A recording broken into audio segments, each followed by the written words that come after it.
Hello SGD, you'll find in the description the link to part 1, which is a compilation and a partial redo, understanding the pentagram. This will be part 2, and I'm basically just going to redo the whole thing because I've just added some pieces. But in part 1 we'll try examining the pentagram or pentagon and some lovely geometry connections in there. So the maths involved in the pentagram, which would also link to dimensional connections and like first, second, third, fourth power. Also how the golden ratio or phi or the divine proportion is an intrinsic element of the maths, but also the geometry of the pentagram. Of course, I again just touched on it, but the connection, religion and mysticism, the pentagram being an important element, but also the linkage between the pentagram and the hexagram, so a 5 and a 6-pointed star.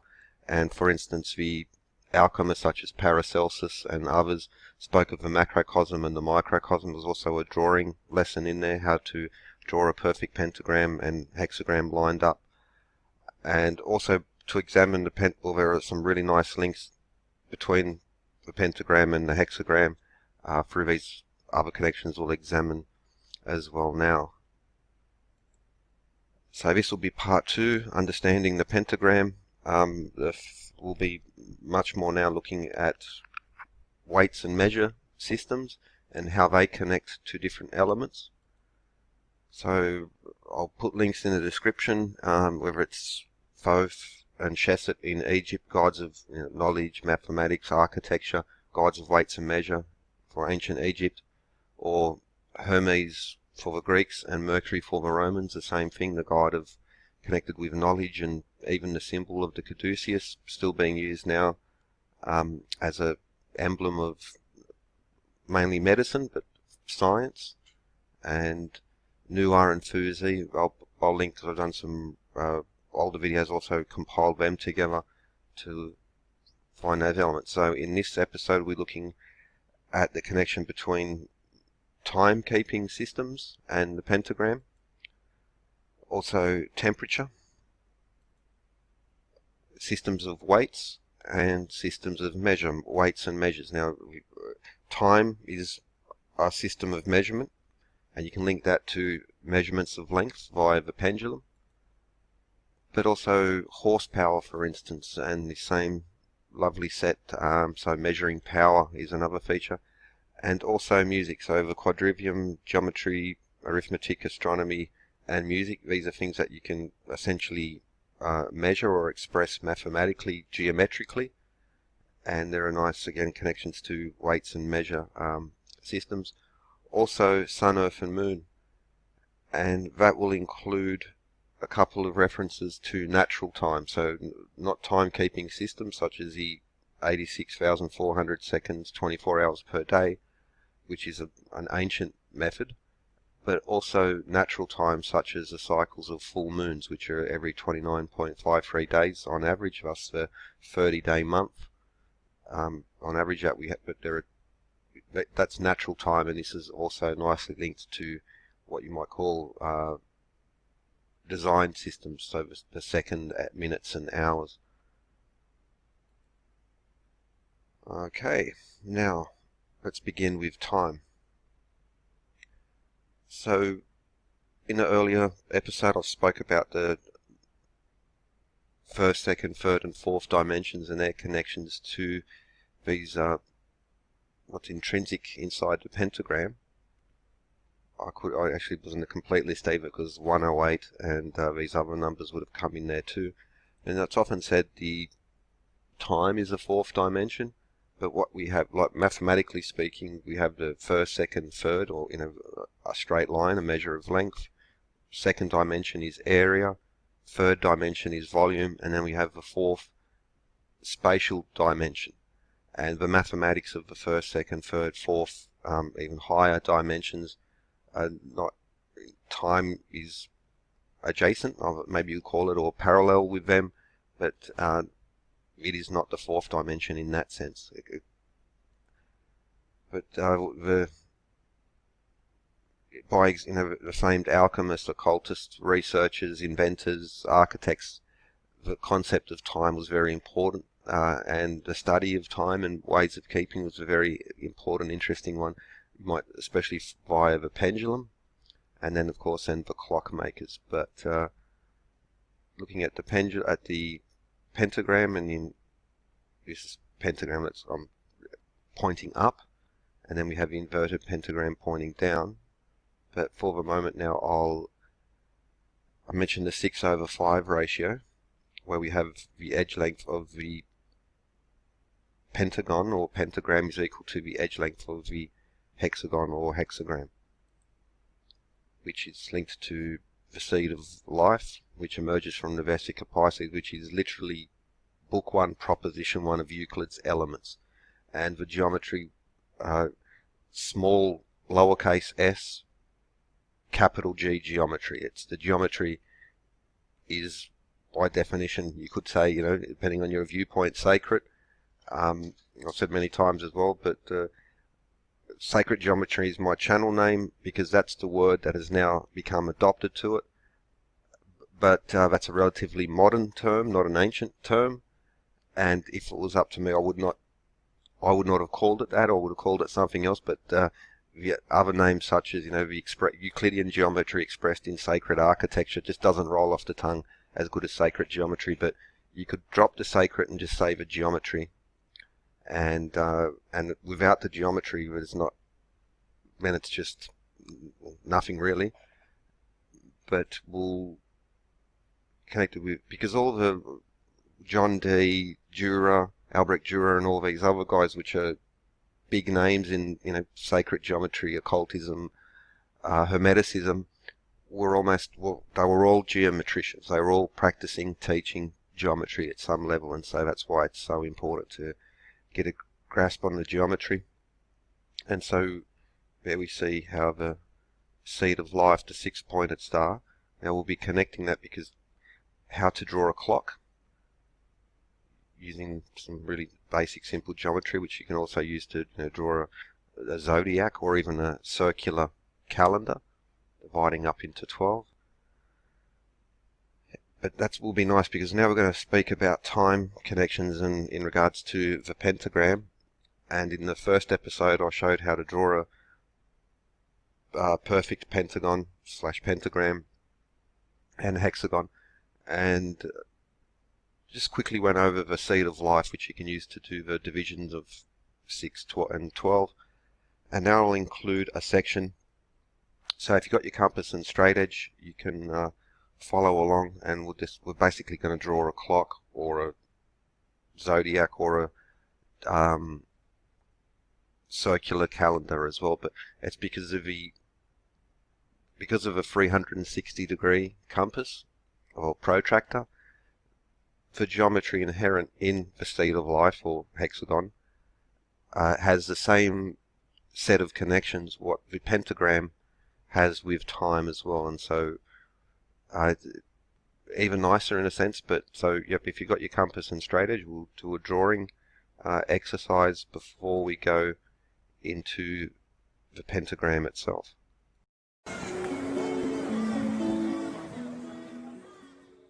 Hello, in this video I want to expand a little bit and move from the Vesica Pisces to the seed of life, and then look at some connections to time, especially the how to draw the 12-hour clock face, but also how the amount of degrees and minutes in the compass of the hexagon also reflect over to the clock. And to begin with, I'm going to draw what's called the seed of life. So we place a circle in the center, and then we pick any point on the circle, and so now we have a Vesica Pisces. Now I'll go to the point of intersection, and that just fits. The next one,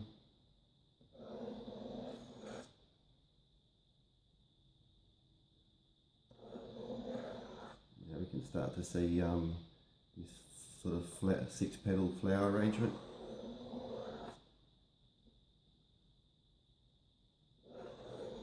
And now we have what's called the seed of life. And firstly, to highlight the hexagon inside. So drawing will give us a perfect hexagon. This is also in Euclid's Elements. That's one of the proven points in geometry. So we have our hexagon. Hexagons are ubiquitous in nature, whether it's you'll see it in planets like Saturn, in beehives, the way ice and other crystals form. Why is a hexagon so important? Because it's the most perfect shape in nature, and by that I mean that the edge length of the hexagon is equal to the radius of the circle. It's essentially just made up of 6 equilateral triangles that are wedged together, and this perfect balance is the reason why it shows up so much in nature. It's also triangles and squares are stackable, but the hexagon is a perfectly stackable shape. So unlike a pentagram or any other shape, I can now stack these up and they come together very neatly, and they're stable, and also they're the most efficient use of materials, which is why bees have these. So structurally it's very strong, but it's also very efficient. So the hexagon, how does that relate to time? So just okay, we're going to mentioned earlier that as appears in the Vesica Pisces, we have this rhombus, which I should highlight better.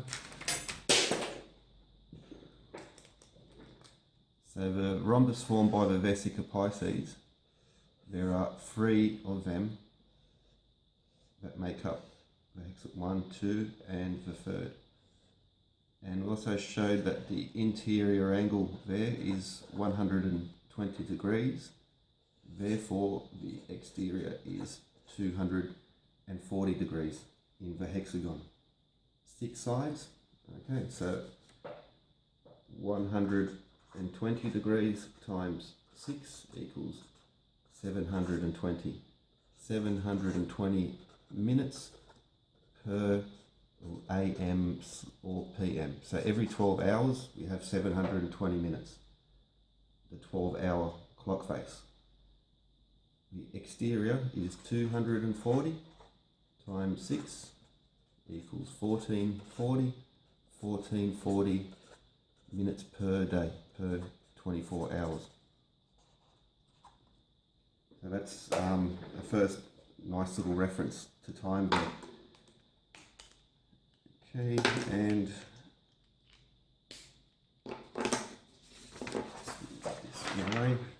I'm going to draw another seed of life. So we start with a circle and 6 circles around it. You can start on any point. They'll all pass through the middle and create the hexagon. But what we're going to do next is show how there are actually 12 points. The central circle of this seed of life will actually be divided up into 12 units. Now I'm going to go in the center and we're going to draw a clock to the edge. Okay, so see, I didn't do it so neat, so there's a little bit, but that doesn't matter for the moment. Okay. This one will do. So to begin with, we can go through, there's 1, 2, 3 axes there, and that will divide the circle into 6 points.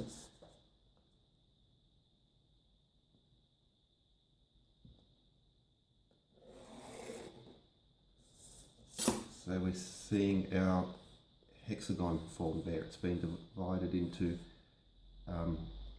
6 points, so this angle here is 60 degrees.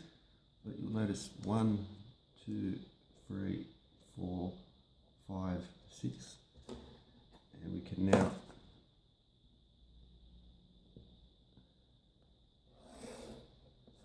just line up those points and go through the center. Okay, now we've created a wheel of 12.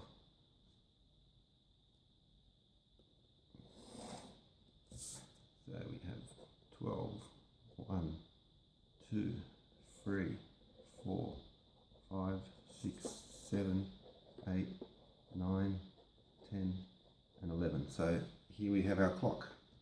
On the inside we have our hexagon, which consists of 720 degrees altogether, 720 minutes in AM, PM, or the exterior of the hexagon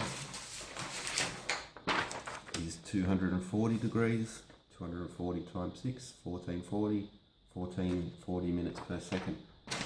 So again, we see how the minutes and degrees, minutes and seconds in a compass will work back towards hours, minutes and seconds in the clock. Now, while I'm here, so we began with our hexagon, so now I'm going to move to drawing the Templar Cross, and from this creating an octagon. Because it's 12, 12 as in base 60, but also 12 divides into thirds very easily. That's 12 divided by 3 is 4, and it also divides into quarters. 12 divided by 4 is 3. That's why base 12 or Sumerian base 60 is such an excellent system for weights and measures. It deals with quarters and thirds very well. It's not always the most easiest calculations to do, but in so many ways it's a lot better than metric, also because of the way that the numbers connect to all sorts of metrology, whether it's time, astronomy, music, geometry of course, and maths. Now I'll put the blue one. So highlighting one, we're going to highlight the axes created from this flower pattern on the inside. 2,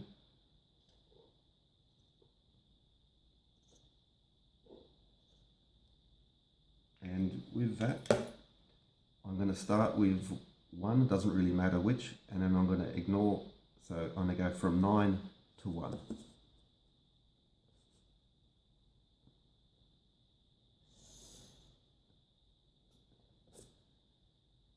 And then 1 to 5.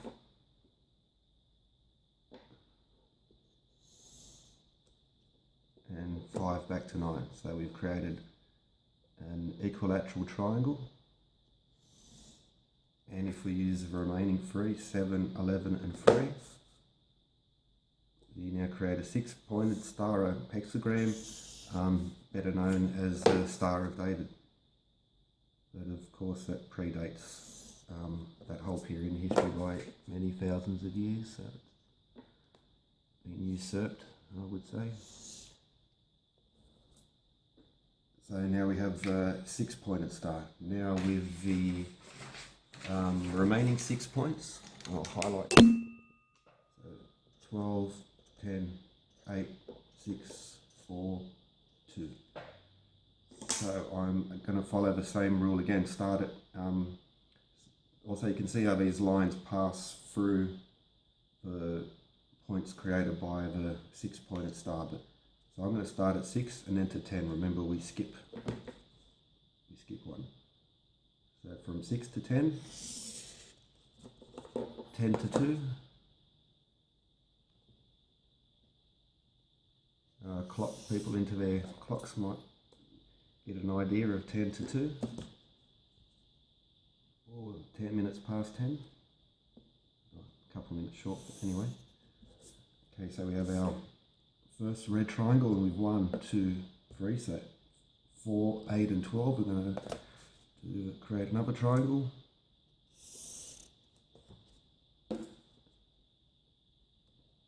So So essentially what we've done is create two Star of Davids, each one at a slight tilt from the other, and that gives us a 12-pointed star. It comes out of the seed of life. So, okay, the Templar Cross. You'll see that very often, the Maltese or the Templar Cross. It is purely, well, it's, people use it as a symbol, but at its foundation, it is a system for measuring time and distance. It's not just a pretty pattern. There is mountains of information that will come there. But what do I mean by? So from 11 to 5, and now from 1 to 7.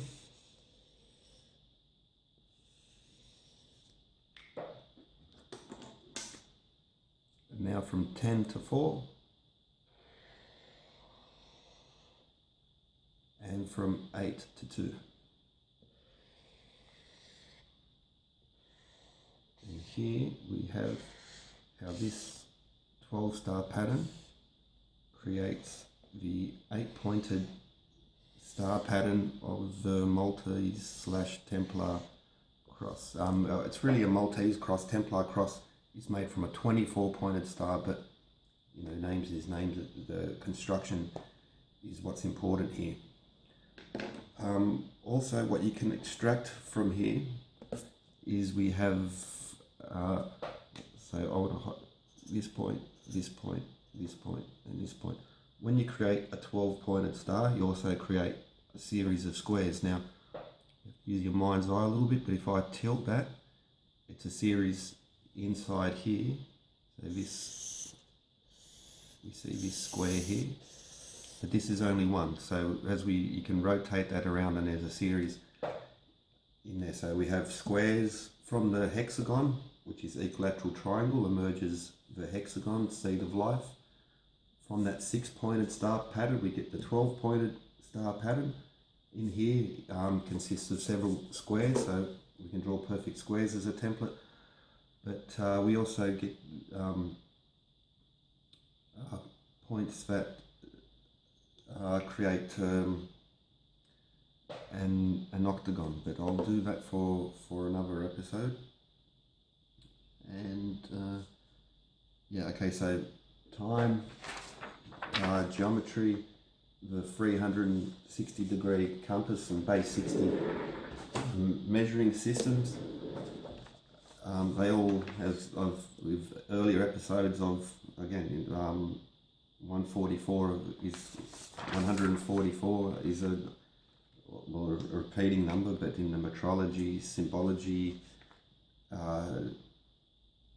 everywhere. So yeah, okay. So there we have time, the compass, the seed of life, Templar Cross, squares, triangles, all comes out of the same geometry and measurements. Hope you enjoyed. Thanks for watching.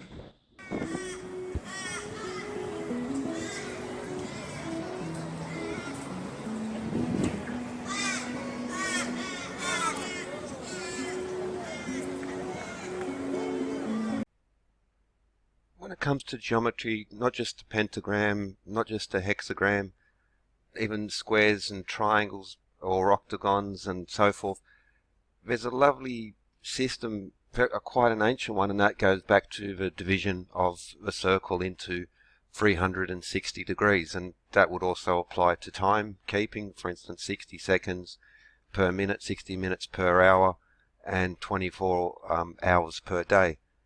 Now that's sort of a bit maligned now, you know, it's been all these other connections, but again, going back to ancient times, you know, the importance of geometry in all things, and that, for instance, in the past, the pentagram was seen as a good luck sign, like to ward off evil, so it was a emblem. But there's a great old cartoon called Donald Duck in Mathemagic Land, and they really cool, and they talk about these things, Pythagoreans, schools, and the geometry in architecture that still applies now, and the Pythagoreans using the pentagram as a as a symbol of theirs.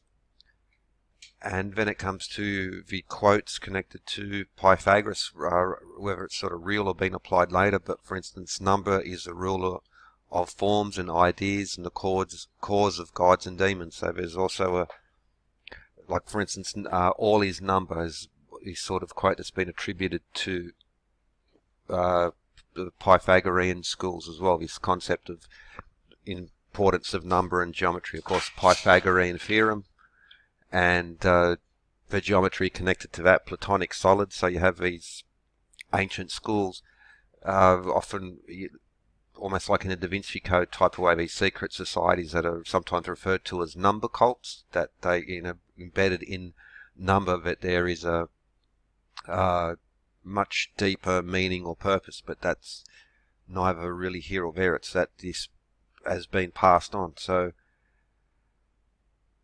what is science? It's, well, essentially it's, it's observation, measurement, and weights and measures.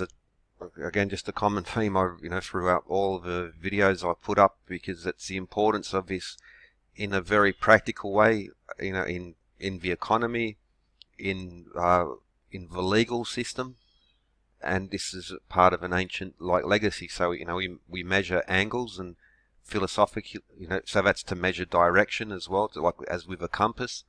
And in a philosophical sense, if you can measure angles, you know your direction. So there's also I know where I'm going. If we measure length, we know how long it will take to get there. We measure time, of course, how long. Then there's temperature, but there's also weights in it. And so these can also be thought of because they'll tell you a lot about where you are, when you are, where you are going, and what you are made of. Which would, of course, link again to Thoth, Hermes, Seshat, or the gods of knowledge, gods which were connected to the gods of weights and measure. And I've done a few videos, quite a few on this, even in the legal and the moral sense, even in whether it's the Bible or the ancient Book of the Dead. One of the key themes in regards to morality is honesty in weights and measures, and that's a good metaphor. So if you apply yourself honestly in trade or in your dealings, then that would also, so it's practical, but it's also to that sort of spiritual area. But now let's look at the importance and the connections of the pentagram and think about it in a sense of time and timekeeping systems. So of course time tells you a lot about yourself. When that's the when is a big question mark. Now, for instance, 24 hours per day, 60 minutes per hour. So there are 1,440 minutes per day, as we saw the angles of the hexagon link neatly to that, the number of degrees that define the hexagon. Then we have how many, so the clock face is a 12-hour clock. We're dividing night and day. So just like with the equinox and where we have equal night and equal day, the Egyptians were using a 24-hour system. So again, 12 hours per day, 12 hours per night. Now, so there are 720 minutes on our clock face. Now, since each hour is made up of 60 minutes and each minute of 60 seconds, just like the degrees in a 360-degree compass, there are 3,600 seconds per hour. And think of the, for instance, Mayan systems. Now they had a couple of, they had they had two calendars going. One that was sort of like a symbolic, a ritual one, and then a more of a civil one. But this would also, again, the Egyptian day, the Egyptian year, 12 months of 30 days, plus the intercalary period of 5 days. The Romans adopted the Egyptian calendar. They had the same thing, 12 times 30 plus 5. And the Mesoamericans were also using that as well. So a tun of 360 days, or a cartun of 7,200 days, again 72. the Bakdun of 144,000 days, so 144. The Pictun 288 and 40, so 2,880,000 days. Now even the Yugas, where we have the Vapara Yuga, which is 864,000 years, take away 10, 86,400, that's the number of seconds per day. But this Yuga was broken, like with all of them, there was like an intermediate entry period, the bulk of it, and then the exit period, but they were then divided into 72, so 72,000 years, 720, and then 700, then 72,000 years again. The Satya Yuga, 1728, nice thing about, so actually 1,728,000, but think about 1728, that's 12 cubed, and 144 is 12 squared. But again, that period is broken up into 144,000 years, 1,440,000 years, and then 144,000 years again. So 144, and because of the way that maths and numbers work, even in different numeration systems, but these come to be nice sets of numbers. So time, the Yugas and the Mayan system, we could also have a look at the great year of a Platonic year, which is the precessional cycle of. So, for instance, usually it's measured in the northern hemisphere by the vernal or spring equinox.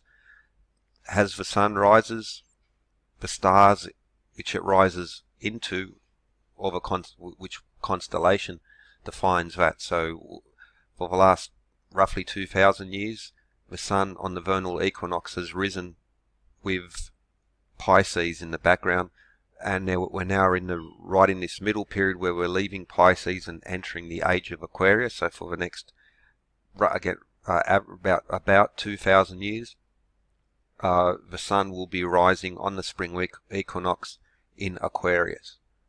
But that's a cycle of roughly 26,000 years. 25,920 is very close. So they're measuring it, the Air Force, NASA, and so forth, and so the exact number will vary a little bit, but also the elliptical nature of things. There's always a bit of a variation in that type of stuff from cycle to cycle, but that's an interesting number in itself. Now, I recently again posted a video on the constellations, and so usually you'll see this type of chart and the constellations are equally sized or equally spaced. That's not quite the case, because some constellations are very small, and for instance Aries is tiny in comparison to Taurus, so they're not equally spaced and they're not equally sized. So some constellations would last for about 1,000 years, some will last for 3,000 years, but on average, divided by the 12, you get 2,160 years, so 216. Now this number in many other ways spot on is also applies, but it's again like a connection to time. Now because of that cycle, and it is, it's a circle, and so we divide things into 360 degrees. There are a few other ways of dividing up a circle, but the 360 degrees. So 25,920 years divided by 60 degrees means that every 72 years, 72, we see 1 degree of precession. So to go through the whole circle, 25,920 years, but 72 years you'll be able to observe 1 degree of movement in the precession cycle, which is a nice one, because it's essentially 1 lifetime is just enough for a person to observe 1 degree, and that's about the minimum you need to observe it, because even 1 degree over a lifetime, that's a nice link into it anyway. So systems of measurement, how these numbers work in really nicely, the Pythagorean number culture. Now these numbers you'll find in Hinduism, Buddhism, even Chinese Shaolin monks, for instance, in their kung fu, these are very important numbers. In yoga, Mesoamerica, Pythagorean schools, you'll also in Egyptian traditions. Now, for instance, Set had 72 accomplices when he murdered Osiris. Countless number of examples. Again, I've sort of counted them off in other videos and how they link to them. But so sort of star time, measuring by the clock. So that's a portable a portable sundial, and you use the 360 degree and the magnetic compass to sort that out. But timekeeping is one aspect of it. So we're measuring time with the pentagram angles, which is an interesting, now the angles of the pentagram themselves, how they have nice links. So the compass, or you could think of it as the protractor, where we have, that in your drawing kit you should have a way of measuring angles. So when we think of 360 degrees, now each degree is made up of 60 minutes, and each minute is made up of 60 seconds. Now we're moving towards a decimal system, but all the old navigation, they would talk, this many degrees, this many minutes, this many seconds. Again, a very ancient system going back to Mesopotamia, back to the Sumerians and their number system, sort of, which was built around 60, which you could have. That's also where the 12 hours in a day, because 12 divides into 60. In base 10 that we use, when you divide 10 by 3, you get 3.333, for instance. You can't divide it into thirds. So just like the 12-inch of a foot, you can divide that into, so 12 divided by 3 is 4, or 12 divided by 4 is 3 to get the quarters and thirds. So that's why this system is nicer, because you can divide up into thirds and into quarters and into halves. So that applies also to the 60 system. But 1 degree, 60 minutes, 1 minute equals 60 seconds. So when we see, for instance, GPS coordinates, now we're getting used to the decimal system, but it used 31.977144. Well, that's 31 degrees, 58 minutes, and 37.72 minutes. Now that would be rounded off, but degrees, minutes, and seconds, and the old navigation type of system. So 360 degree compass, 1 degree 60 minutes, therefore there are 21,600 minutes in 360 degrees, or 1 degree is 60 minutes, and there's 60 seconds per minute. So again, 3,600 seconds per degree, just like there are 3,600 seconds per hour.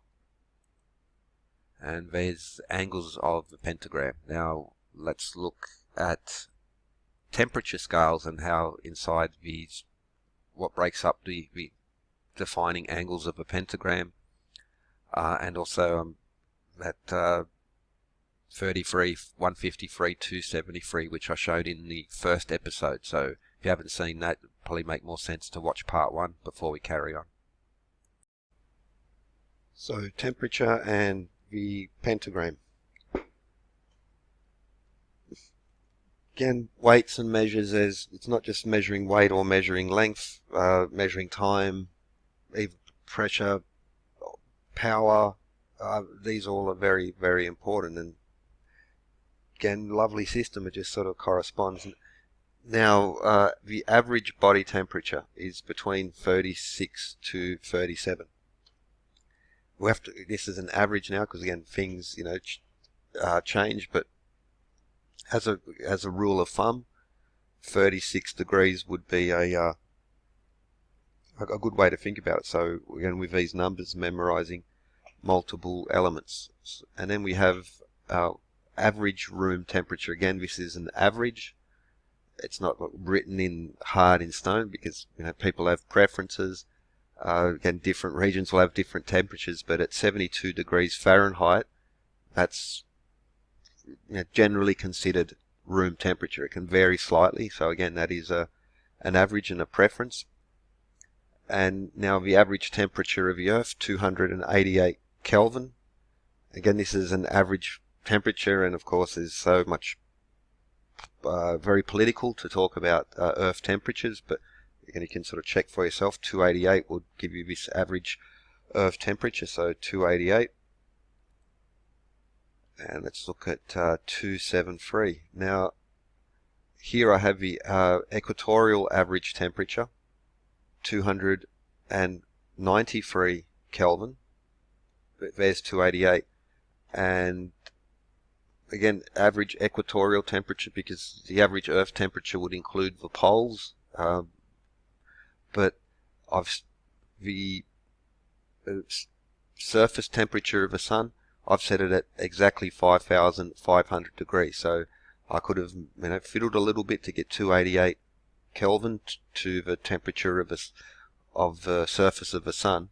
But again, as a general rule, talking in averages, and the surface temperature of the Sun is 273 times hotter than that of the Earth. And then we come to temperature scales, so Celsius, Kelvin, and Fahrenheit. Water freezes at 0, that's 273.15, 273 Kelvin. And absolute 0 Kelvin, is negative 273.15 degrees Celsius. There's a relationship between temperature and pressure, so to get to absolute 0, there's a whole, go into that, but it's also noticed that at 32 degrees Fahrenheit is the freezing point of water. But 273, and we'll come to that in a moment. So space is not a perfect vacuum. There's loose atoms floating around in space. It's not a perfect vacuum, and so it's not 0 Kelvin. It is the microwave, cosmic microwave background, or background radiation, let's just say 2.73 Kelvin. 273. This would relate to what's called Charles's law. Heated ideal gases expand at 1 over 273. Without going into, you can look into Charles's law to find more on that, because it's ideal gases, but this is an important law, and has to do with, again, temperature and pressure and the way things expand and contract. So it sort of relates to the speed of sound and temperature. The speed of sound is not even speed of light is not actually a full-on constant, because you can't, by reducing temperature and passing it through different things, the speed of light can change. But even less so, the speed of sound is not a constant. It has to do with the air conditions, and temperature will affect the speed of sound. And how do you calculate the speed of sound? Well, again, 273. So this would relate to temperature as well. Which brings us back to freezing point of water, 0 Celsius, boiling water at 100 degrees Celsius. That's 100 degrees Celsius at sea level. The higher you get, the less pressure, and the temperature to boil water drops. But at sea level, it's 100 degrees Celsius. And the temperature scale that was going to be introduced devised by Isaac Newton, had the boiling point of water at 33 degrees. What's also to note, interesting, is that there is a harmony point between Celsius and Fahrenheit, and that's at negative 40 degrees Celsius equals negative 40 degrees Fahrenheit. Now that's a nice tie. I am sort of being a little bit loose now at the moment, but I mentioned earlier Seshat numbers. For instance, 72, 7 plus 2 is 9. 72 divided by 9 is 8, so it's and all these other numbers are in there. 153 is a Seshat number. 273 and 33 are not, but I sort of covered that in the previous part, why these particular numbers are special. But think of 360, so 3 plus 6 equals 9. 36 divided by 9 is 4, but that's 36. If we divide 360 by 9, we get 40. And there we see that 40 degree thing. Now again, I'm just going off slightly, but I still think it's neat because there is a sort of cool link where, now for instance, King David had a 40-year reign but 33 of them in Jerusalem. Jesus died at 33, but for instance, famously spent 40 days in the wilderness. Israelites 40 years wandering in the desert. Noah's flood, it rained for 40 days and 40 nights. It's again one of these numbers that appears more often than what you might expect, and again linked with, you could look at again, I'm just focusing on the Bible, but there are other elements where this particular number comes into great significance. So a little bit off topic, but sort of related with that 33 and 40, 33 and 40, but that's just, just thought it would be worth mentioning that. Now, Pentagon and Temperature, so at the very least, by these small core of harmonic numbers, and also how they relate to 33, 153, 273, but just, if you want to go just a pure harmonic, 72, 108, 144, etc. It's a great way of memorizing things. So we have time, we have temperature, coming off the pentagram. Now what about weighing the pentagram, weights and measures? So bring in the scales. Okay, I should have added the constellation Libra is a set of scales. A Libra is a Greek Roman pound of 12 ounces. And a uncia is an ounce, but it's also an inch. Ounces and inches are related to one another. The main ounce we use will have, the main pound that we're sort of using now has 16 ounces per pound, but the apothecaries and avoirdupois system, apothecaries and there's also the troy ounce, so a troy pound is 12 ounces, the apothecaries pound is 12 ounces. Now 12 inches uncia or thumb per foot, 12 uncia or ounces per pound. But so this could also include Greek weights, but I'm just going to use the Romans. This is from Encyclopedia by Abraham Rees. Very cool. You can download it for free. One of these old encyclopedias. It has Grecian, Greek, and Roman weights reduced to English troy weight. Now, for instance, we see uncia or ounce. 12 ounces equals 1 libra or 1 pound. So let's fit that in. Now, these divisions of the weight system, okay, 36, 36, 36, 72, 72, 144, 288, and now ancient Roman weights reduced to the English troy system. So now when you see the price of gold and silver, that's a troy ounce, and the troy system of measures as 12 ounces per pound. That's a different from the ounces and pounds that you sell food, stuffs and spices is different from the troy ounce. When you quote gold and silver, that's the troy ounce, and that's specific to precious metals, not to buying and selling food, grain, etc. But bring that down, and so again 36, 36, 36, 3600, 72, and the sextular is 72 English grain. And I'll explain grains in a moment. So we also have the Sextilicus, which is 108 English grain. 36, 72, 108, 144, 288 coming into it as well.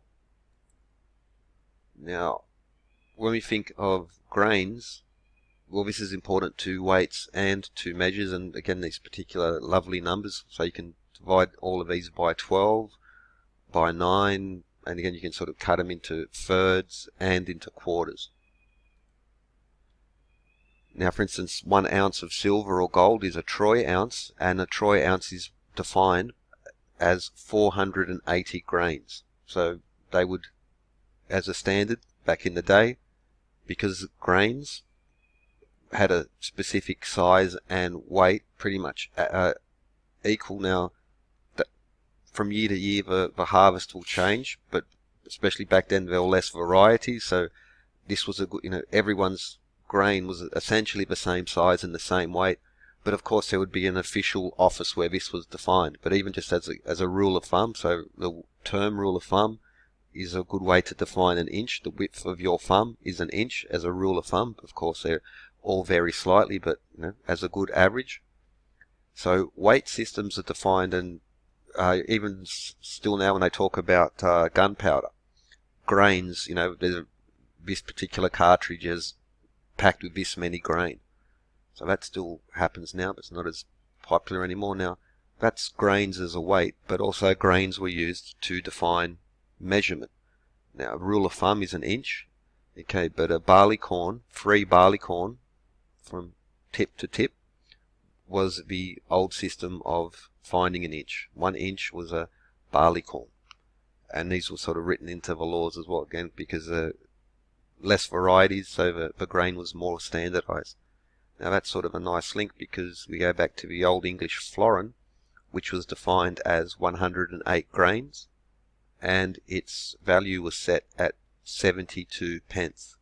So again, this nice sort of system where again these handful of numbers being lovely sort of numbers linking as well. Now, what about 273? So, but both Roman and Greek measure systems, so whether it was dry as in grain or liquid as in oil and wine, the hermina or the cotilla was 273 grams. Now, without going into a rant about the origin of the metric system,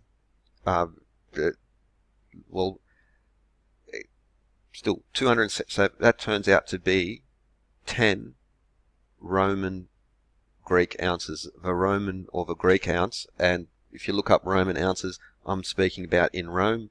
In the provinces, the ounce went up in weight, but in Rome itself it was 27.3 grams. This later became the Islamic ounce as well, and still coins are still being minted at that particular weight. But what's nice is that the ancient Indus civilization, Mohenjo-Daro and Harappa, their weight scales were 27.3 grams. And in ancient Egypt, the Copper Devon, Old Kingdom, was 27.3 grams.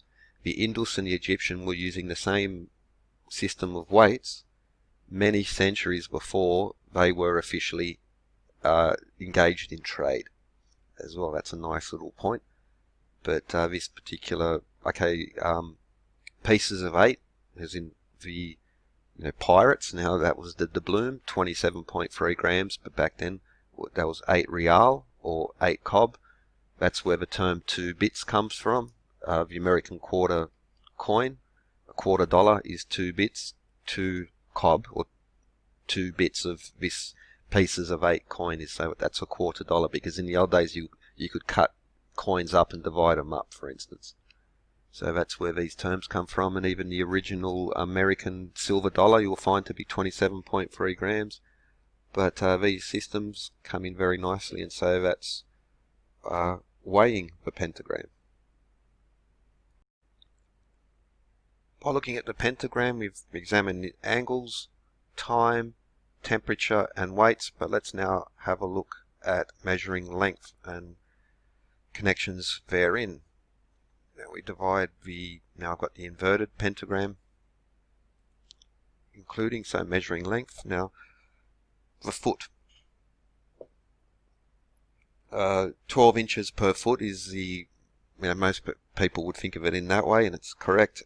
However, there are other ways of dividing up the imperial system. Now, 1 foot or 12 inches also equals 36 grain or barley corn. We mentioned when I was speaking about weights, how the use of grains as a standardized system of developing weights, but that touched on the fact that that's also a way of developing length. Now, for instance, 3 barley corn was the definition of an inch or a thumb. Now, beneath that there is another system called lines, or was defined by poppy seeds. So 1 foot equals 36 grain, or 144 lines / poppy seeds. And of course we have 3 foot to make a yard. Now therefore a yard would 12 inch per foot, 3 foot per yard, so 36 inches is a yard, or 108 grains. Now think, and I'll bring that up because man is a measure of all things. So for instance, there's the term yardstick, which is used as a, not just literally the yardstick, but also like a yardstick. What's your yardstick of truth? What's your yardstick to measure this? Is that term as well? Well, this would also apply to fathom. So to fathom something, or to fathom the depths, which is a sailing term, but it's not just applied to that. It's also how we measure, how we examine things, is to try or understand things. Do you fathom this? And think about man is a measure of all things. So that's the Vitruvian Man by Da Vinci, but that's based on an ancient Roman book, Vitruvius, 10 Books of Architecture, where he talks about the symmetry of temples, and that the symmetry of a well-proportioned man matches, it's the definite, all temples were temple of man in that sense. Now a fathom, or 6 feet, is the ideal measurement, in that it should be 6 feet from fingertip to fingertip. That's a fathom.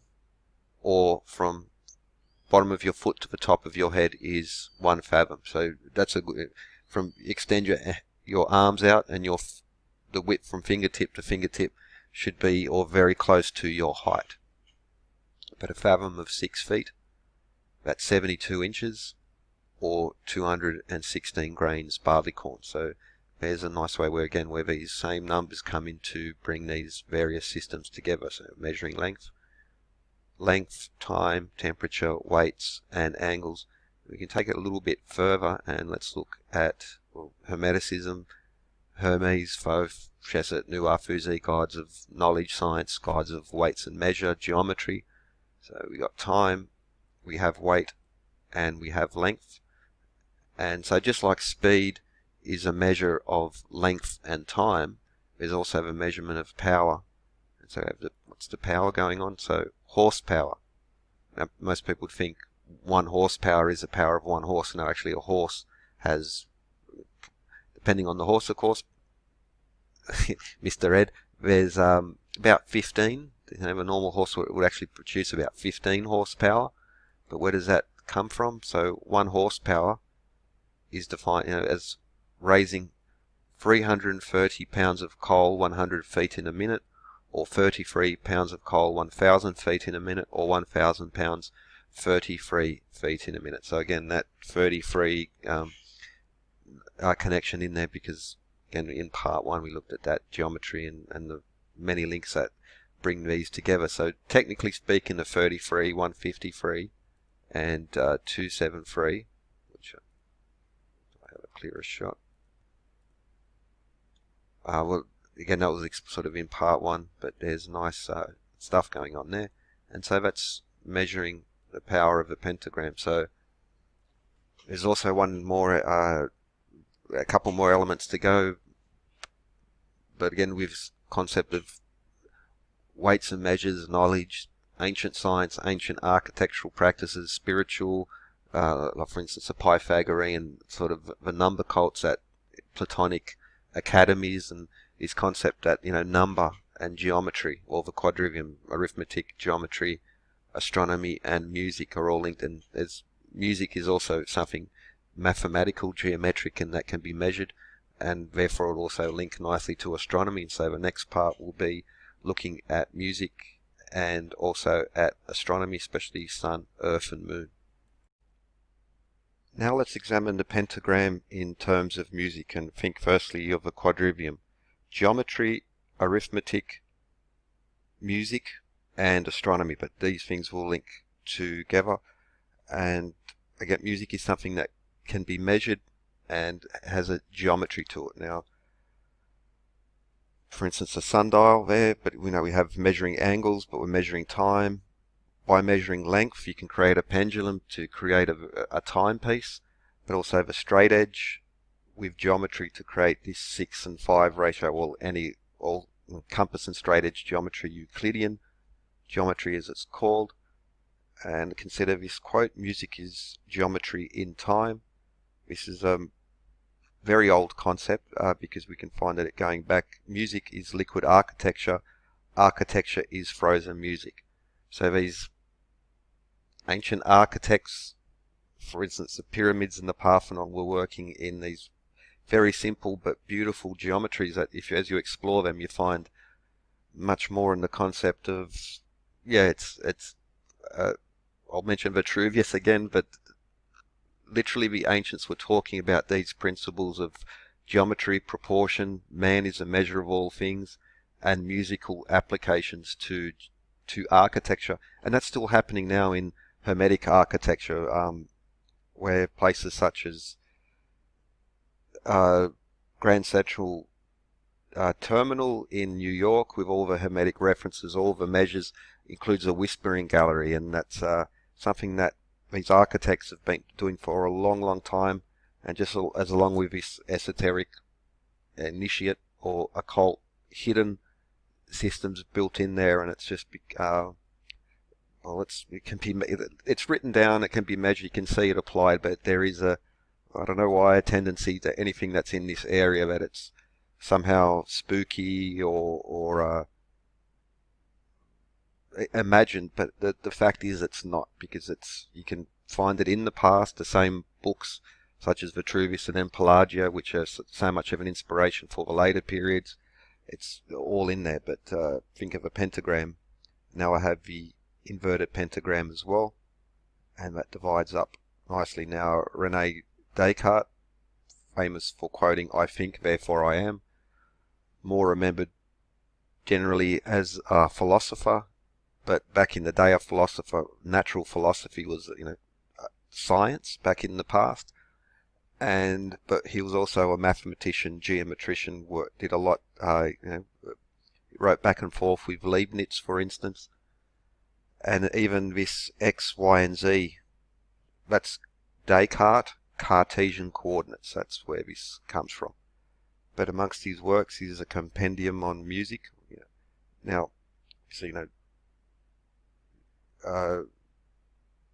da, re, mi, so, fa, la, ti, da, that, now we see, la, re, sol, fa, etc., sorry.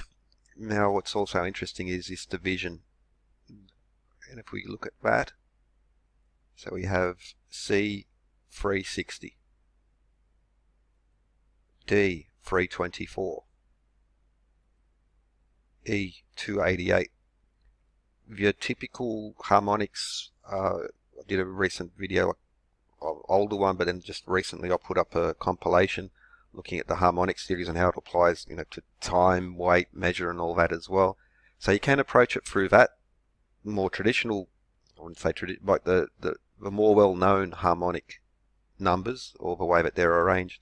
But you can also approach it in different ways, such as geometrically through the angles and divisions of pentagrams, hexagons, triangles, squares, and just the way that they've divided up, 12 inches, 360 degrees, all these things just bring just a lovely, you memorize essentially these numbers here, and the world is yours. But also amongst the other ones, so A432, that's now think of 405, so 4 plus 0 plus 5 is 9, so again it's a Hashad number. 384 in the harmonic series, 432, 864, but we also have like 540, so 540 times 2 is 10,080, so in other words 54 times 2 is 108. But even 48 or 480, but 48 and 32 are also on the harmonics. We examine them through the pentagrams. Now, again, I got a long series I've got to add to the compilation. Also, recently did a compilation on history of the Hermetic, and so how alchemists such as John Dee or Edmund Gunther, so important to developing the measuring systems, the imperial, but they were all hermeticists and or alchemists. Robert Flood very famous alchemist, Said. And again, that sort of hand symbols, but this is one of his imageries. Now, speaking of alchemy, and so it was in those couple or series I've spoken of as well, here we have Hephaestus with the three Cyclops, just like in the old mythology, especially like related to like Clash of the Titans, for instance. But the lightning bolt of Zeus, or the trident of Neptune was built by Hephaestus, or Vulcan, the god of fire, also metalworking. But of course we have the musical references as well, and I'll show another example, because it's not just Robert Fludd. When you look at these old alchemists, hermeticists, they were all mathematicians, geometricians, music, and they're all approaching it through that Renaissance style of multi-discipline rather than specialization.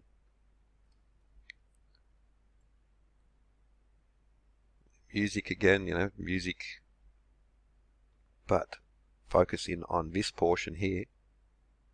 And again, La, Sol, Fa, Mi, Re, and that different types of arrangement of music. Music is also related to measurement. For instance, the development of the meter. Most people would think it's the French measuring the polar circumference of the Earth and then dividing it up. Well, no, actually went back further than that, and the origin of the meter is the 1 second pendulum. And again, I did a long series on that, but again, there is a sort of concept that the metric is new and cool and imperial is old and dated. They're actually blended together. It's just that this old wives' tale, such as the foot is based on the king's foot, have persisted, and this will come to, because I'm going to touch on that in this particular little piece here. But we have all our, and these are all harmonic numbers, 24, 54, 81, and I've just written these down: 32, 48, 72, 108, 162, 243. So you've your Pythagorean tuning and Pythagorean harmonics. Those are very important. But where we have 36, 72, 108. What you'll see is the same thing happening, and brings us back to the Hermetics, the Renaissance men, the alchemists, and John Dee, Isaac Newton as well. But they're now, even on Chartres Cathedral, Euclid and others are carved into, it's a medieval Christian cathedral, but they've got Pythagoras carved in a special place as well, along with Euclid and these other important ancient philosophers, geometricians, mathematicians. Now, of course, we have as well the 3-4-5 triangle, which is an important emblem still for now, for instance, with Freemasons. But again, it just, you go back in time, and it's not just a dry old theorem. It is very important to these particular groups of people, which extend back in time, way back. The Caffrey pyramid is a 2, 3, 4, 5 triangles. If I was to draw another triangle next to that, I would have the Caffrey pyramid, and the geometry of that links to so many other pyramids have that same proportion, and these same proportions will link the proportion of size between other different pyramids as well. But I digress. Pythagorean theorem, 3, 4, 5 now.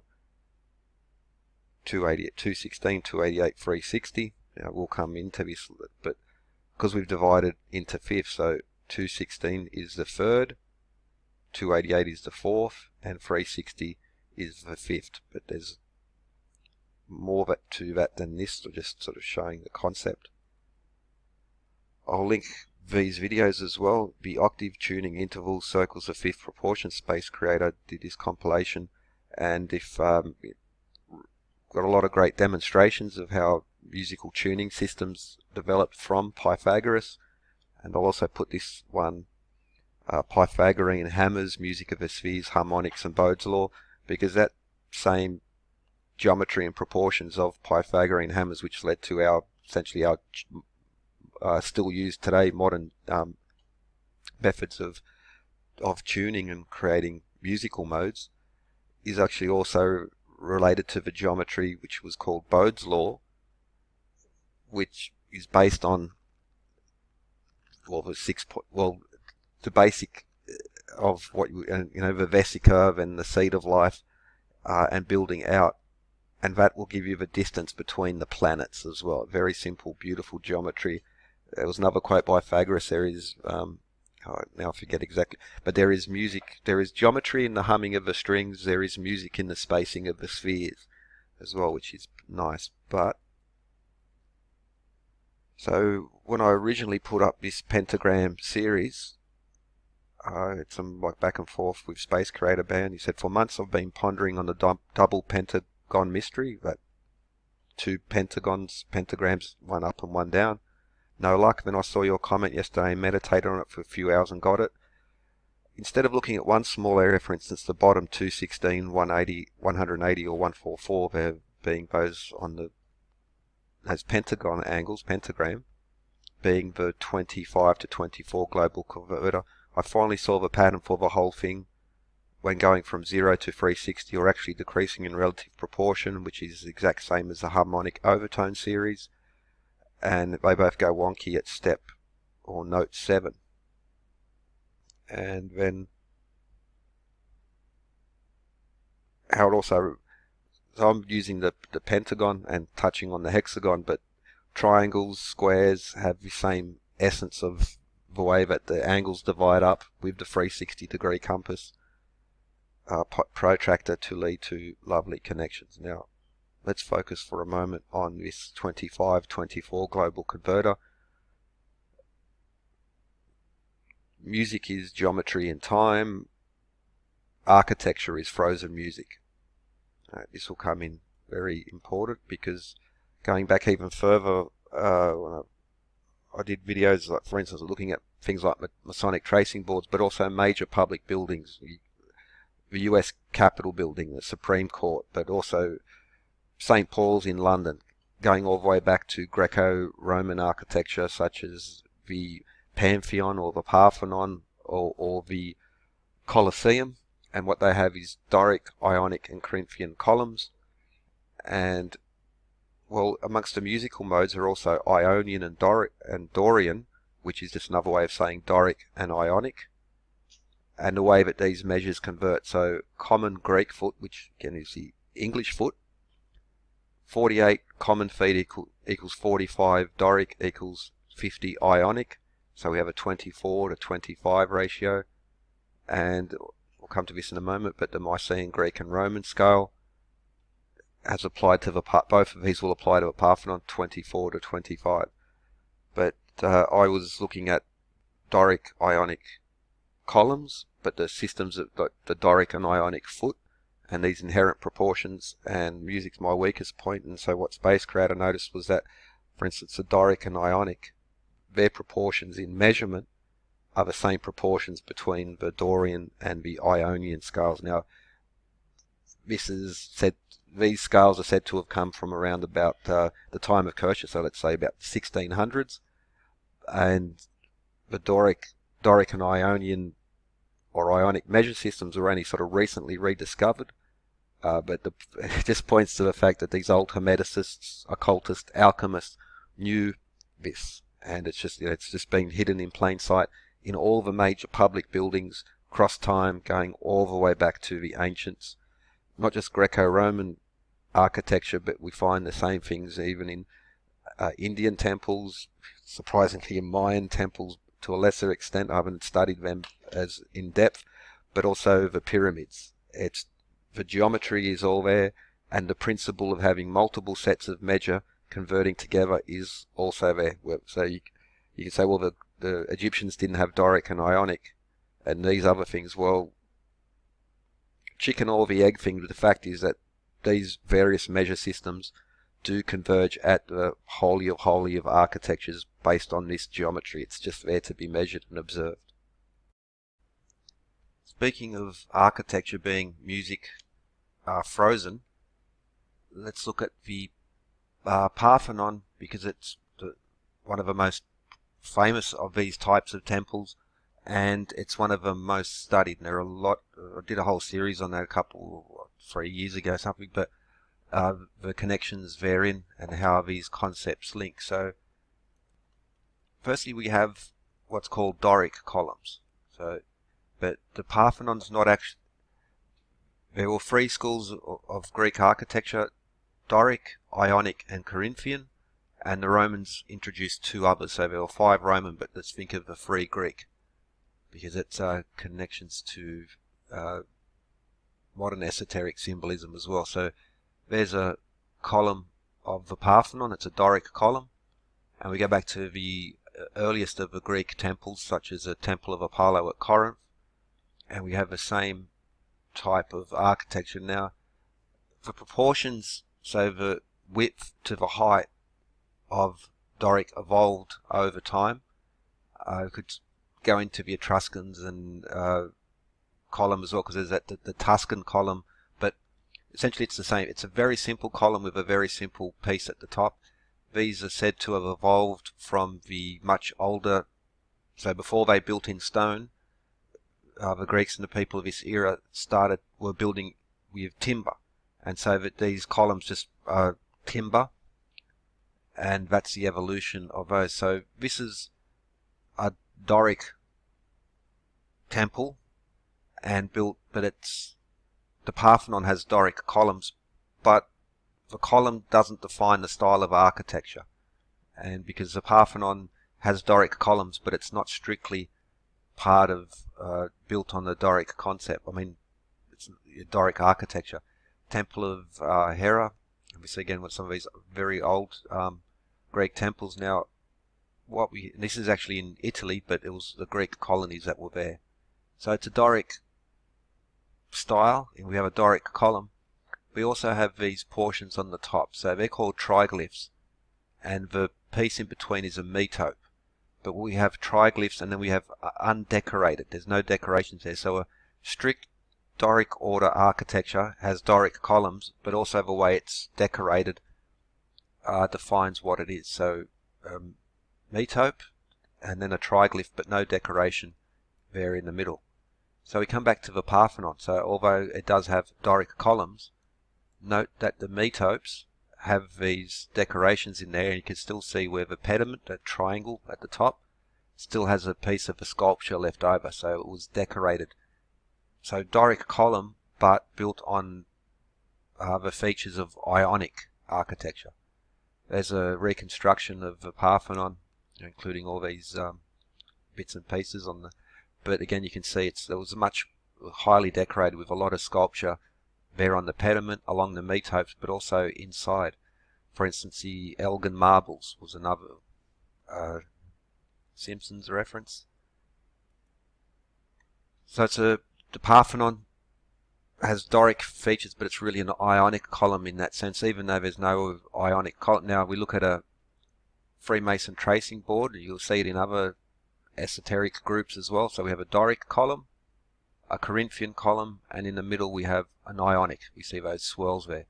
So these are the 3 Greek schools of architecture: Doric, Ionic, and Corinthian.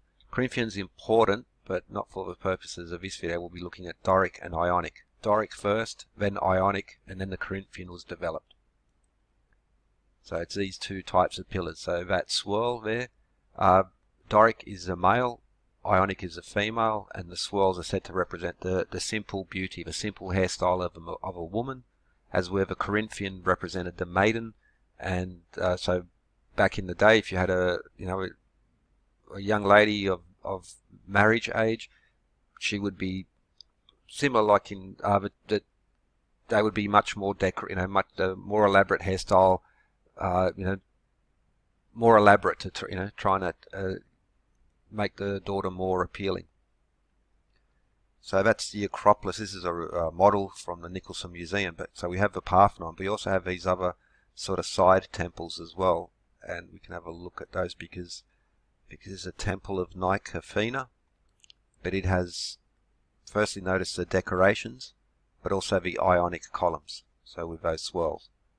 So these are schools of architecture. Aesthetically, this is a school of architecture, but Doric or Dorian music mode and the Ionian or Ionic music mode, because this relates to systems of weights and measure, because there's also Doric and Ionic units of measure. In Vitruvius, Book 3 talks about the symmetry and design principles of a temple being based on the principles of a man. So we have the Salamis stone here, and Now we see Doric foot, Ionic foot, and the common foot. So this common foot, or what's referred to by some as the common Greek foot, is actually the English foot. This bar is the Doric foot, and the distance from the bar to the bottom is the Ionic foot. There are other scales of measure built in there. If you overlay it on top of the famous Vitruvian Man by Da Vinci, you see how this works. But what this stone was is actually a conversion tool. Multiple units of measure will be built in. So when they built the Parthenon, for instance, they brought in masons from all over the Greek world, some working off a Doric foot, some off an Ionic foot, but the way they've designed it, it's enabled them, first in a practical sense, to they can all work on their home unit, so their tools wouldn't have to be recalibrated, but they designed it in such a way that, especially the height, we'll look at that in a moment, so everyone is working off a full number. It's an even, someone's not left over with, the Dorics on one side and the Ionics on the other. Someone's not left over trying to figure out, 3/64ths of a foot to get the height equal. So it's in a practical sense now. It's missing a piece, but we can find the umbilicus, so okay, I've covered. But notice also the 3:2 ratio, so that would be a 3-4-5 or a 4-3-5 triangle would be built in there. Vesica Pi 2-3 musical note. That's Pythagorean tuning, 2-3. But the principle is, so when you measure a column, you really should measure it from the ground to including the architrave and the frieze above. So it's not the actual column, that's when you measure. And Mark Wilson Jones was the one who found the Salamis stone in a church, realized what was going on there. It's a conversion tool, and you'll see these in other places as well, but 45 Doric feet high, which is 48 Ionic, or English feet. Again, this concept that modern scales of measurement are actually quite old, and 50 Ionic feet. So you can see how each team would be working. Even if you're working off different units, you're all coming firstly to a whole number. Practically, that's very practical, but there's more to it than that, and this has to again to do with tuning systems. So 48 common or English feet, 45 Doric, 50 Ionic. Now we start to see the ratios between these. So 16-15, 24-25, and 9-10. These will come into feature later. So the Salamis stone also incorporates the Samian foot, or units of measure. Samian, as in Samos, as in Pythagoras of Samos as well. Now, unlike now we need to think of it in fingers. So not in inches, not in feet, but fingers. So it turns out that this is hard. We all have nice even numbers, but not in feet. It works in fingers. So if you do it in just feet, you get the Doric, Ionic, and common, or English foot. But if you measure in fingers, now fingers is, when we think of feet, we tend to think of 12 inches. The inch, or the oncia, as in Greek, comes from the word thumb, so rule of thumb. An inch is the width of your thumb. But a foot, so 12 thumbs or inches is a foot, but it also turns out to be 16 fingers. So that's why it's best off to think of in fingers. This would also work with Egyptian measurement systems as well, by the way. But using fingers, we all come to whole numbers. But it still retains its proportion, and just like with the Doric, common, and Ionic, Samian is also in this 16-15 ratio as well. Now let's look at, we looked at the height of the Parthenon, now let's look at the width. 100 Greek feet. I forget, I'll show you, the name will be up in a moment. There's a Randall Carlson, but he's talking about Livios Tachini, who was studied this into metrology, and he's speaking about the width of that being 100 Greek feet. Now it's going to be a bit confusing because these are sort of names that have been given sort of more recently. So the common Greek foot, or the English foot, is different from this Greek foot. I'll go. But what really, I'm separating, okay, but Mycenaean, Roman, and Greek feet. It just so happens that 100 Greek feet converts to, this many Roman, this many. So again, 15 to 16, 9 to 10, and 24 to 25. The same set of ratios that gives us the height for Ionic, Doric, Samian, and the common Greek foot, which is the English foot. And also worth to, I have to say it because this is the Wikipedia page on there, and it's talking about Stachini. Included many controversial elements. So he defended Emanuel Velikovsky, so what has that got to do? But anyway, most scholars consider his unpublished work on metrology based on work of ancient numismatics. Now that's coinage as well. Now the Athenian decree on coinage is just like it's there, but it's described as numerology or pseudoscientific metrology. What's pseudoscience? Like metrology is metrology if you have the rulers and it's built into the temples, and if they, but again, people like Vitruvius literally describing how to read a temple and its proportions and how it's based on the proportions of a man. So, but his method consists of starting with an assumption, namely that all ancient measures are definition related, old but intriguing idea, but one for which no proof has been found. Based on numerical analysis of data, he reached his conclusion. So what's the problem with that? That's what he's started with an assumption. Well, no, he didn't sort of come up with the idea and then go, look, he was studying the metrology and noticed that these things were happening, and then the further you look, the further you find that this is happening. So it's not good to start with an assumption. It's better, but the same could be reversed, because they started with the assumption that it isn't, but these are the same people who will, the foot was based on the king's foot. No, it wasn't. So it's sort of runs both ways in that sense, but either way, he studied the temples, the measurements in there. You use the triglyphs, just like Vitruvius says, symmetry of a temple is proportioned as is to a man, and you have the same basic proportions of fingers, inches, feet, yards, etc. But anyway, it just is, that they're proportioned to one another. One of the reasons they're so resistant to this is because this shows that there was more contact between groups than what they would allow, and that people were more sophisticated. That you didn't just grab a king's foot and say, oh, let's use that as our standard set of measure. Sort of like, how old was the king when they did this, And even if you look at the feet, that king would have to be unusual for the average height of the people of the time. So why would you pick a foot which is unusual? Anyway, but also, so 15, 16, 17, 18 ratio, but also cube root of 24 and the cube root of 25, 24 to 25. So anyway, just like with the Doric Ionic Samian scale, this scale also comes together 24 to 25, 15 to 16, and 10 to 9, which are very lovely musical ratios. And again, Vitruvius talks about this, not just the proportions of man is a measure of all things, as Protagoras said. It's described in the architectural works of the people of the time. The head, the dictionary, the encyclopedia of their times, that they literally said it. And it's just sort of there. But now, Doric, Ionic, and Corinthian. This is from Pelagio, but that's the same we see on the Mason tracing board. Doric is the column of strength, or the man.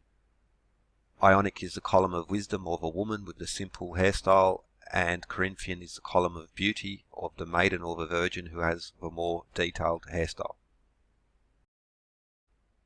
Now, I have to say this because in regards to what Stachini and the criticisms of his, the Architectura, the 10 books of architecture by ancient Roman Vitruvius, Book 3, Chapter 1 on the symmetry of temples. You can pause to read. You can get this book for free online. Literally, he's describing what Da Vinci drew, Vitruvian man, Vitruvius, about the proportions, symmetry in temples and in the human body. Literally just is laying it out there. Also speaks about, so again, these proportions, which are inherently musical in the Pythagorean sense as well, like this is like laid out. This is, and if you apply this to older architecture, because what's happening, I've done series on the pyramids and their geometry and linkages, not just each pyramid on their own, but how they link to one another at these same proportions. And even true, it appears that the ancients had good reason for their rule. So the ancient Romans and Greeks, who inherited their knowledge from Chaldeans, Babylonians, Egyptians, it's just laid out there.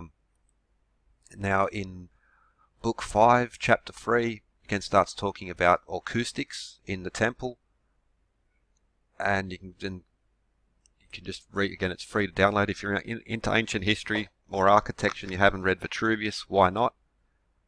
And he's just laying out the harmonics, and he's talking about the harmonics is an obscure, difficult branch of musical science, especially to those who do not know Greek. But he's talking about the tuning and inherent, what you have to. It's all these what I've just described to you. He's just lays it out there, and so to study the Parthenon, and if you're not using such as these, and then call it pseudoscientific metrology, I'm sorry, but you're not familiar with what they're what they actually talked about in the time. This is a primary resource, and so it's all in there as well. Now that is, I went off topic, but I just had to throw down the gauntlet. Now in Vitruvius he also describes the proportions, the different orders of architecture, the proportions of the columns and so forth, but back to Doric, Ionic, Corinthian. So you're still wisdom, strength, beauty, wisdom, strength, beauty, wisdom, strength, beauty. You can even see wisdom, the Ionic column, strength, the Doric, and the Corinthian, or the column of beauty. Beauty, strength, wisdom. That's in Belgium. Now you see it represented in different ways. But, the Mason, it's not exclusively the Masons. Modern Masons inherited this from the ancient past. Again, it's in the texts, and you can find by measuring the triglyph or different portions of a temple, you'll find the whole, and it just connects to this metrology. Music in the soul can be heard by the universe. Now back to, this is Athanasius Kircher. This is one of his works. What do we have? Hephaestus and the three Cyclops, 3, 4, 5 triangle. Music, music, music, music, and again all these other esoteric connections, even like the astronomy with the zodiac going around there. But that's from his work there. I'm going to butcher that pronunciation. He was a Jesuit. Now Giovanni Riccioli, Mer and Mersan, they did work on 1 second pendulums, and if you can make a pendulum is a study of length. The longer the pendulum, the weight doesn't matter, it's the length, and that creates 1 second again. So I did a whole series on pendulums and again but anyway, the alchemists and the occult, the esoterics of their time, math, alchemy as in chemistry and metallurgy, music, astronomy, blending in together, very Renaissance. And Mer and Mersan also talked about the proportions inherent in music, just like in ancient architecture. Here's another by Kircher. Now, Dorius or Dorian or Doric music, Ionius, Ionian or Ionic. So most sources will say it developed at this time, but as we saw with the Parthenon and the heights in there and the Salamis stone and the musical theory going back to Pythagoras, no, this is just, it's been ancient. I really don't understand that it is the resistance to this, because it's esoteric, and but again, these are musical modes, Doric and Ionic. Even the reference to, the sistrum from Egypt, connected to Isis and Hathor, but also the tortoiseshell lyre, which again I did a recent series talking about magic wands, and that the word wand means measuring rod, but back in the Greek, and how the snakes got there because of well, Hermes gave a gift to Apollo of a lyre which brought peace, and then in return he got a olive branch or a wand. That's the measuring rod, and I did a series on that, how the ruler comes from the ruler. But now measurement. So we have those scales of measurement. So a Doric foot is 1.06666 feet. Ionic foot is 0.96 feet. And then we have the imperial or the English foot, which is embedded in ancient architecture as well, and connected with the pendulum, say the origins of a meter. But Doric, Ionic, or imperial, or what's sometimes referred as the common Greek foot. We come back to this now. 1.666. That's the common to Doric scale, and then we have a 24 to, so 50 to 48, 50 to 48, or 24 to 25. So these are the heights of the Parthenon. These are the widths of the Parthenon. Multiple sets of measure being harmonized, and this is a common principle in ancient architecture, also in modern classic, like neoclassical architecture from the Renaissance onwards and the neoclassical revival. But the same proportions, 24 to 25. And this is not pseudo-scientific metrology. It's or numerology. It's metrology. It's measurement, and the sources are there, and the temples being studied. If you do an analysis of all these temples, you find the same thing. Well, there's something there. It's an assumption. It's not even an assumption to say it's not there. You're just being willfully ignorant. Sorry. So back to weights, measures, the gods of weights and measure, which are also the gods connected with like compass and square, such as Nuar and Fuzi, Thoth, Seshat, Hermes. Yeah. But back to the sort of musical aspects. Again, that 24 to 25 global converter. And so instead of the standard method of the standard harmonic scale of 2 squared, 3 squared, 2 to the third, 3 to the third, etc.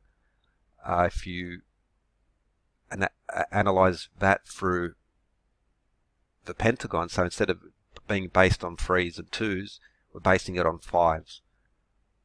And the point being, so after that sort of few discussions we had about that, Space Creator applied this same, like the inverted pentagram and the pointing up pentagram, and then he noticed, say for instance, 36 and 72 degrees, then 108 and 72 degrees, then 144 and 108, then 216 and 180, and we got these musical scales emerging from there. So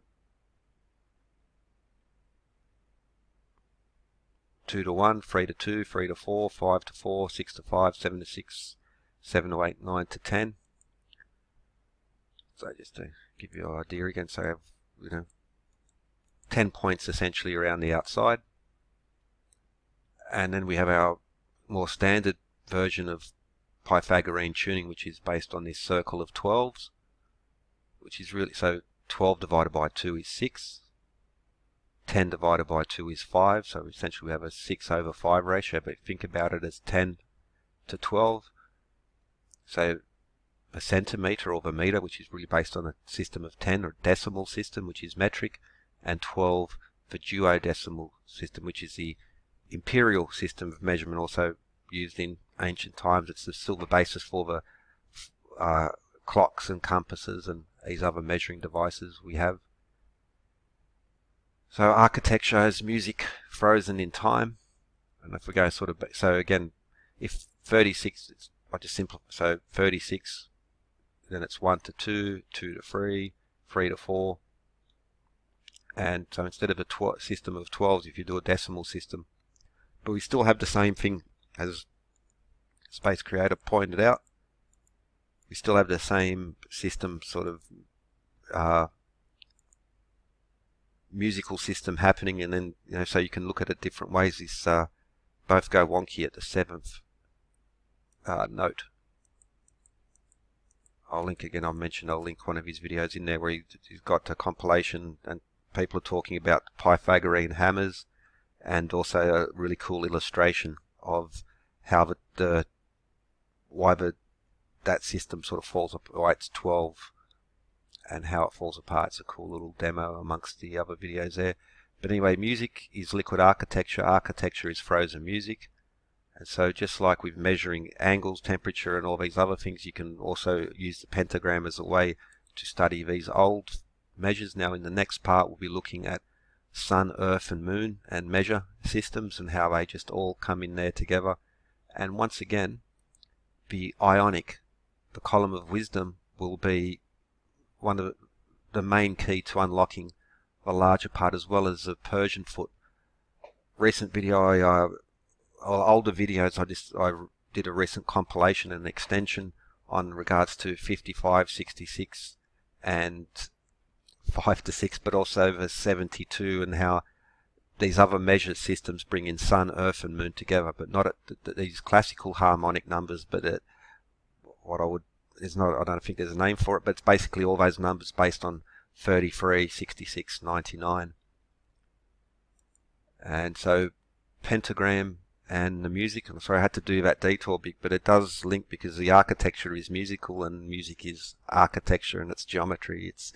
And as we'll see in the next part, it's also astronomy as well, the quadrivium, things that can be measured. And looking at the pentagram and these Pythagorean mystery number cults, why they were so embrace these numbers, and why you will find it in, again, I reposted a series of videos but into a compilation in a Borobudur temple in Indonesia. But if you can apply the exact same stuff to Hindu and Buddhist architecture and churches, you'll also find it in mosques as well. Alright, so that's music, and the next part will be sun, earth, and moon, and looking how you can use a pentagram in terms of astronomy. So now we come to astronomy and the pentagram via sun, earth, and moon. We'll also be touching on a few planets. A lot more could be said about this. I'll point out a few other places as well, but let's begin. So the pentagram, embedding quite a bit of information, and let's look again with the quadrivium. Geometry, astronomy, or let's geometry, arithmetic, music, and astronomy. So first would be with the Earth and Venus. Now I've covered it in other series, and I'll come back to this because, well, the planets and the links in there. But here we see a diagram. So there in the center, what we're seeing is the retrograde of Venus. That Venus appears to move in one direction and moves in another. Actually, it's like as we're moving around one another, that's what causes the retrograde. But if you map out the orbits of Venus and the Earth over time, and what you get is a pentagram.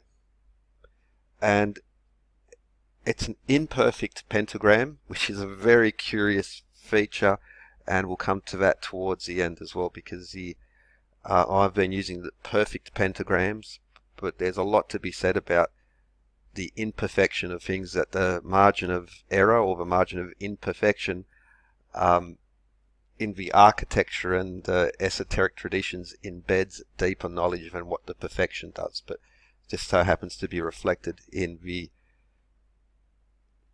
slightly imperfect pentagram of Venus and the Earth in regards to their orbit. So, but Sun, Earth, and Moon. So we start again with those numbers, and again I've got 33, 153, and 273. That's this blue triangle. Now the triangle technically is not the pentagram, of course, but as we showed earlier, the geometry necessary to find these degrees involves using the hexagram, which is just two triangles, combined with a pentagram. So again, if you've noticed this, okay, that is a triangle, but it's that the geometry of triangles and then hexagons and then dodecagons that is necessary combined with the pentagram to get 33 degrees, 153, and 273 degrees. So I'll come back at the end, but like a 153, very important number. I've done videos on this, like for instance 153 fishes in the Bible. You'll find it embedded all sorts of sculptures and architectures and other traditions, but the square root of 153 It's 12.369.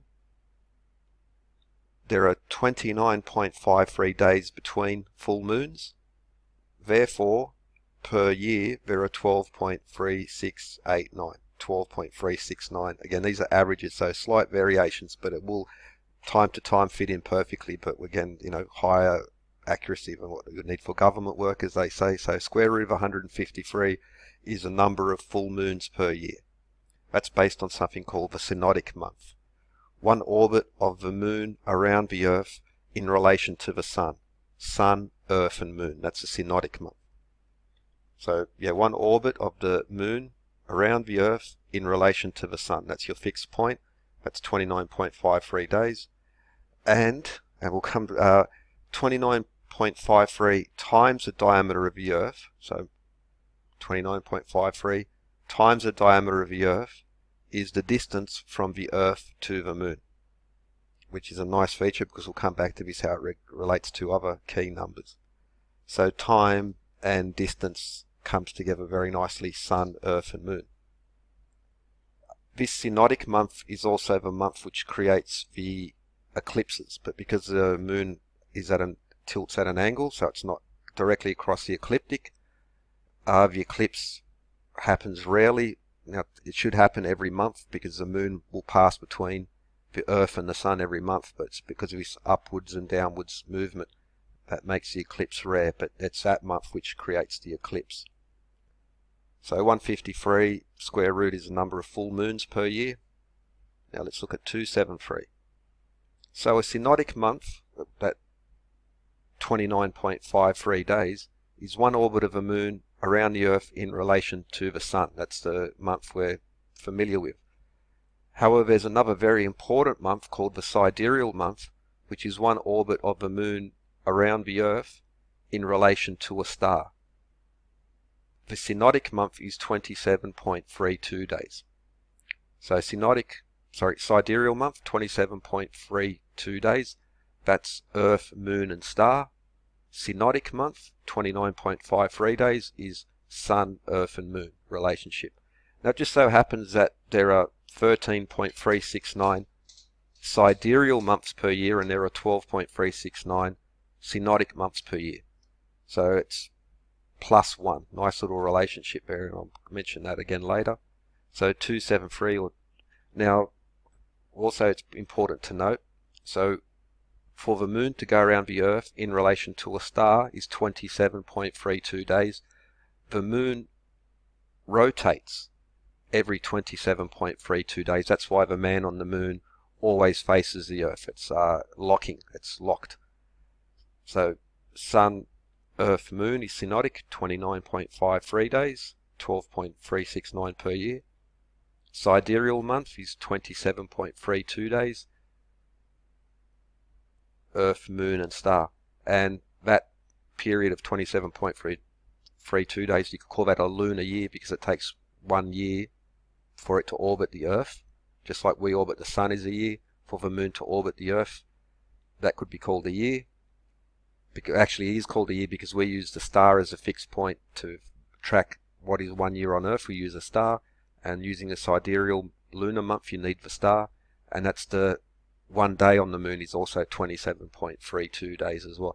Lots more in there. I don't want to get distracted too much on 273 because they are long videos on their own to look at all of that. But now 33. Okay, we'll come back to 33 because there's a link there as well. I've got them slightly out of order, but let's look at length. So we're talking about length. And we're talking about temperature. So earlier I mentioned the 32 to 33 relationship between the Fahrenheit scale of water freezing and 33 Newton degrees of water boiling. Okay, 273 also being the Kelvin scale between 0 water freezing and absolute 0 where everything freezes. In a series as well, I was talking about 33 and 32, such as Portolan mapping. There are 32 rays around the 33rd. That was the old system of mapping. You'll see it in cathedrals at St. Paul's, so there's 32 rays around the 33rd. You also might notice those old-fashioned clocks with all the rays coming off them. Well, they'll have either 16 or 32.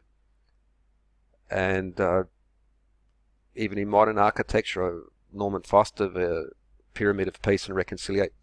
In the whole series I went through, just showed how so many of them all over the UN flag, 32 sectors around the central 33rd as well. This theme, sort of US dollar, 32 feathers one side, 33 on the other, 33 degrees, 32 by open, 33rd by invitation.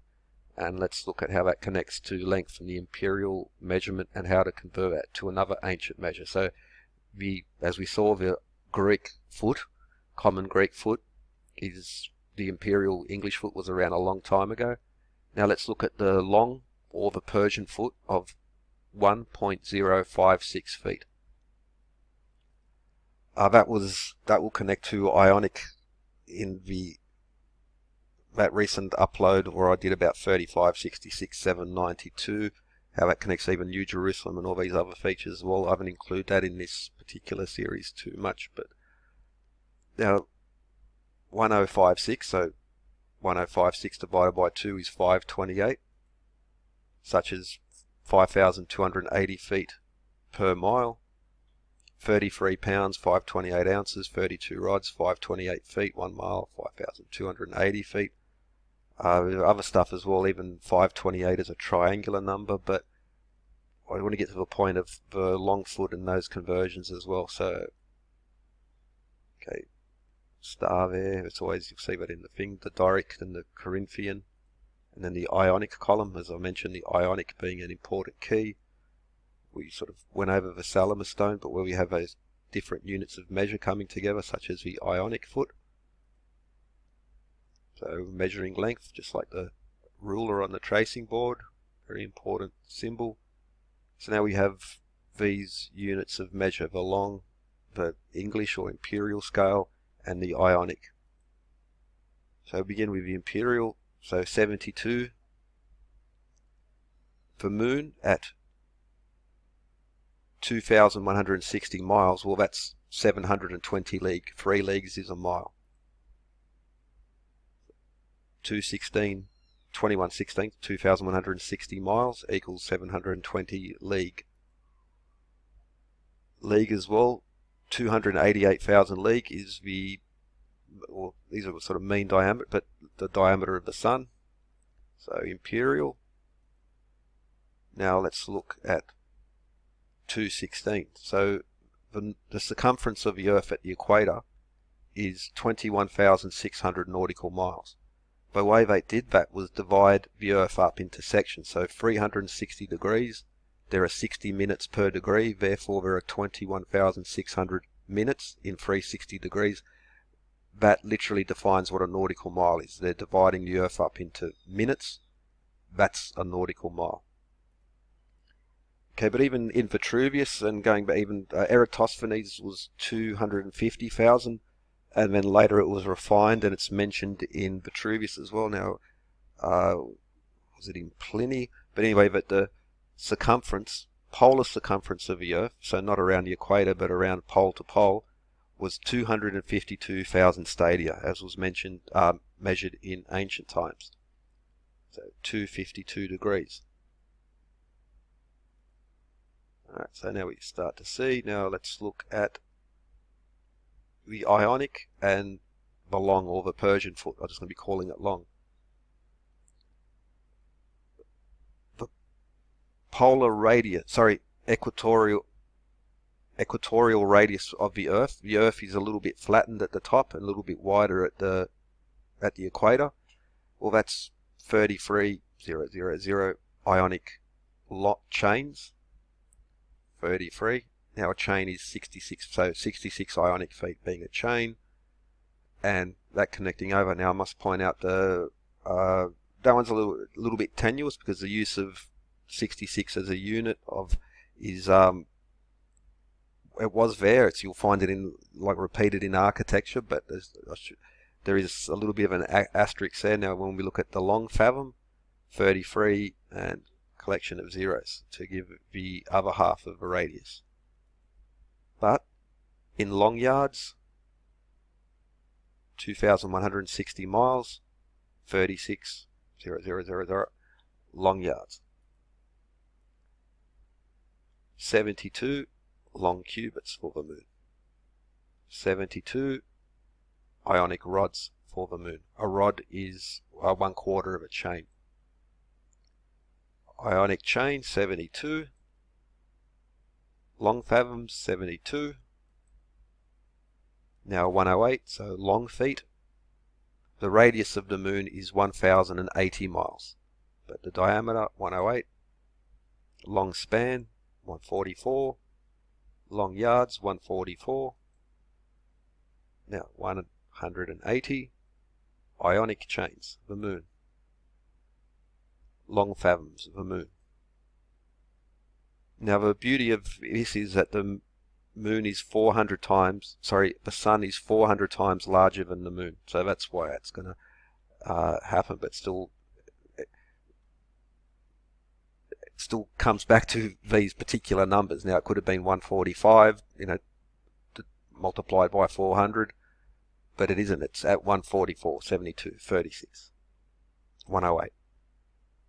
So 288 long cubits and ionic, and 324 on the long hand scale. So again, by memorizing just one of these numbers, or even just a small handful of them, you start to get a lot of information if you express it through these very important units of measure which are embedded in architecture, both ancient and modern. Even though the standard history would say otherwise on some things, it has, even if it was lost and they weren't using the ionic or the long, by choosing a very specific imperial measure, which is harmonic, it will automatically lead to these other things. So what was lost was found again, and that's the beauty of it. Once you sort of know one measure or one proportion of a building, you can start building backwards from it and uncovering what has been encoded. So let's just tidy this up a bit and place them there. Now we see 36, 72, 108, 144, 180, 216, 252, 288, 324, and 36. It's being 360 less the 0, but imperial, ionic, and the long foot being these lovely conversion points to bring all these things together, linking them back to the harmonic. Again, the series compilation, I just re-released as a compilation. The series was on 55, 66, 792, and even on that scale of numbers, we got the sun, the earth, and the moon, and all those things coming together.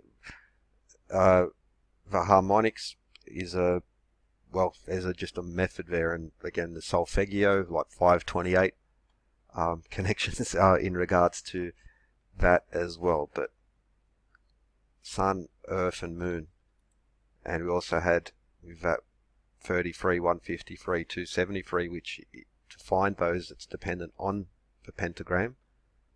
We have the sidereal and the synodic, which is 29.53 days between full moons, 12.369 per year, which is square root of 153 in that 29.53 day period, also being related to the size of the Earth and the Moon. Multiply the Earth by 29.53, you get the distance from the Earth to the Moon.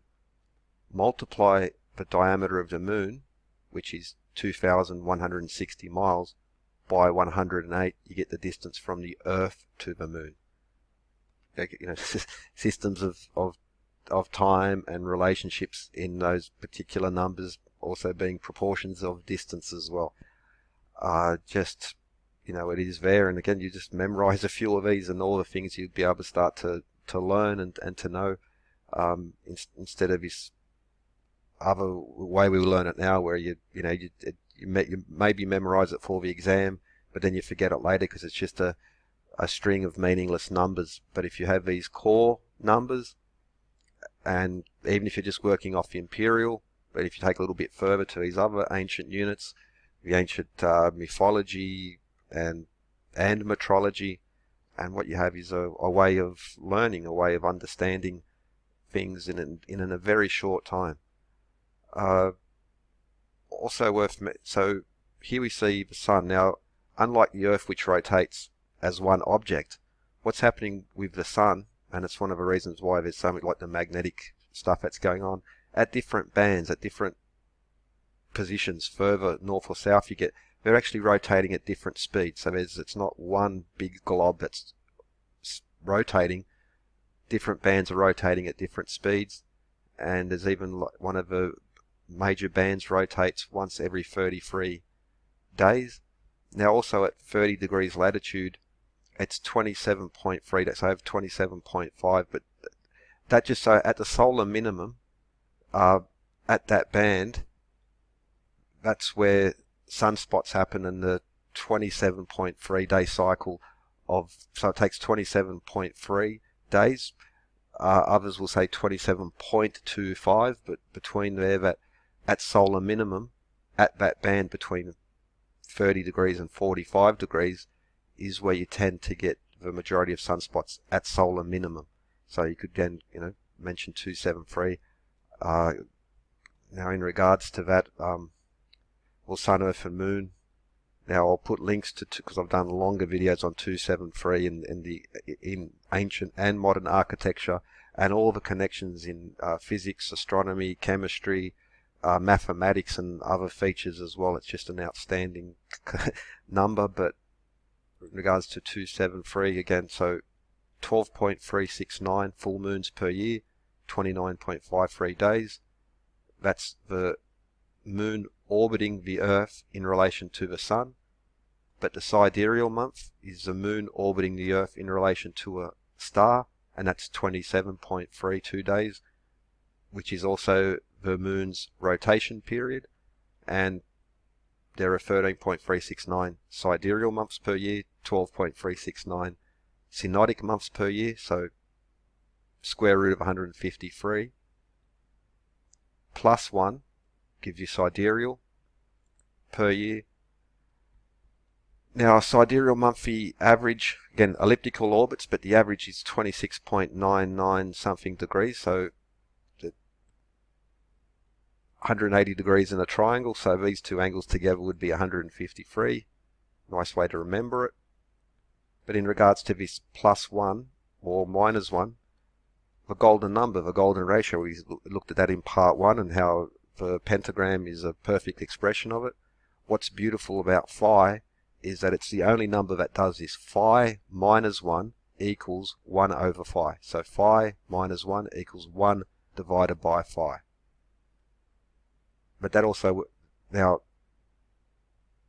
happens to work beautifully in the other direction, in that phi plus 1 equals phi squared. Only phi has these proportions, these beautiful connections. Now you could also point out that 2 phi plus 1 equals phi cubed. 2 phi plus 1 equals phi cubed.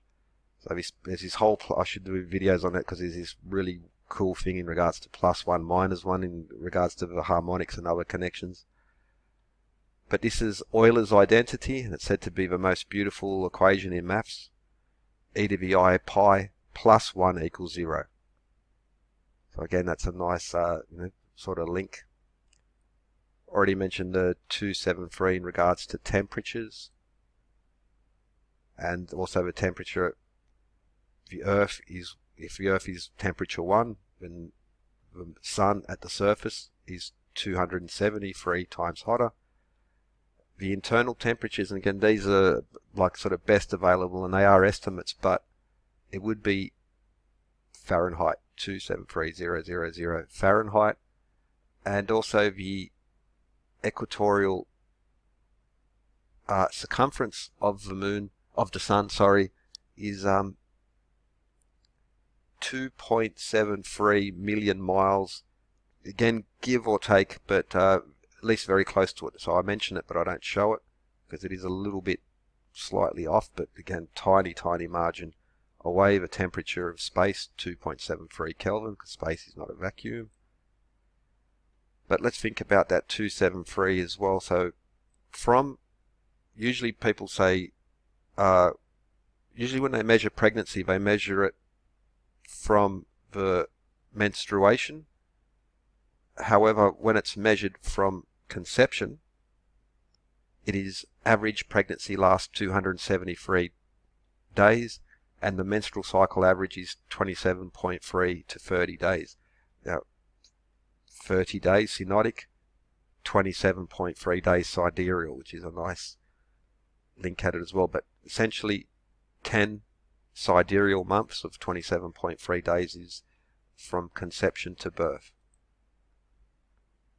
I mentioned again in the first part, talked a bit about the numbers, connections, but might as well throw in. So Fibonacci numbers, if you're doing a Fibonacci spiral, the relationship between the Fibonacci's will get closer and closer to 5, a golden number. But when you draw the spiral, you're creating a series of squares. The ratio of area, second dimension, so is phi plus 1, or phi squared. But again, 13 times 21, so that's an area that defines one of the Fibonacci squares when you draw the spiral. Nice link to prime numbers. There's something called, again, just like with Hashard numbers, sphenic numbers is a number theory. And every second prime, and you could start at 2, but 2 is odd. Oh, sorry, even. All other primes are odd. So the first 3 skipped, 3 times 7 times 13, 273. That's a nice little link in there as well. But I might as well add in terms of why this number is really cool as well. There's something called Gaussian Blur, and it's used in computer programming to blur images. Now, to blur something is not as simple as because you want to be able to control the blur, otherwise it just turns into a grey soup. You lose everything. You want to keep sort of the image even in the blur. And that's, you can see the code, 273, 273, 273. However, Gaussian blur is also a good tool to de-blur images, even if they were blurred by other means. So de-blurring something is pretty out there, it's almost, I wouldn't say not magic, but it's like to extract and to clean up an image with a program, not with a artist rendition. 273 is also the key in regards to that as well. But 273, I'll put links in the description because there's just so much in regards to, I've done a series on 33, I've done long ones on 108, 288, but I'll put these links in 273 because it's also embedded in the architecture, ancient and modern, and across the sciences as well in really cool ways. So I'll remember to put those links, but if I forget, you can just Google, YouTube search SGD, Great Pyramid 273. And as we come towards the end of this, there's so much more I could go into, but it will be combined this 4 hours for these two parts together, so I don't want to. But let's think about the number 108 and why, in terms of the pentagram, that is the key number. Well, 72 because it's the hard angle, but 108 is the defining angle of both the pentagon and the pentagram. The internal angle of a pentagon is 108. The outside angle, therefore, is 252. But the corner of a pentagon, perfect, is 108. But also in a pentagram, you'll see it's a defining angle within there. And so of the angles of the pentagram, 108's the key. Now think about the number 108. Lunar radius, 1,080 miles, or 108,000 long feet. Now the orbital speed of the Earth, at its slowest point at 66,000 miles, at its high point it goes up to 108,000 kilometers an hour, and since the Earth is equatorial circumference, nautical miles is 21,600, therefore the visible, you could say, is 10,800 nautical miles. Now, polar diameter of Saturn, again, I'll put a little asterisk there because it's a gaseous planet, but again, 108,000 kilometers and 10,800 days for Saturn to orbit the Sun. Again, I should put a little asterisk there, but it just as a general rule of thumb, you're going to be like 99% accurate by saying that. But what's really cool is that if you multiply the diameter of the Sun by 1,800, which is the lunar radius in miles, you get the distance from the Sun to Saturn.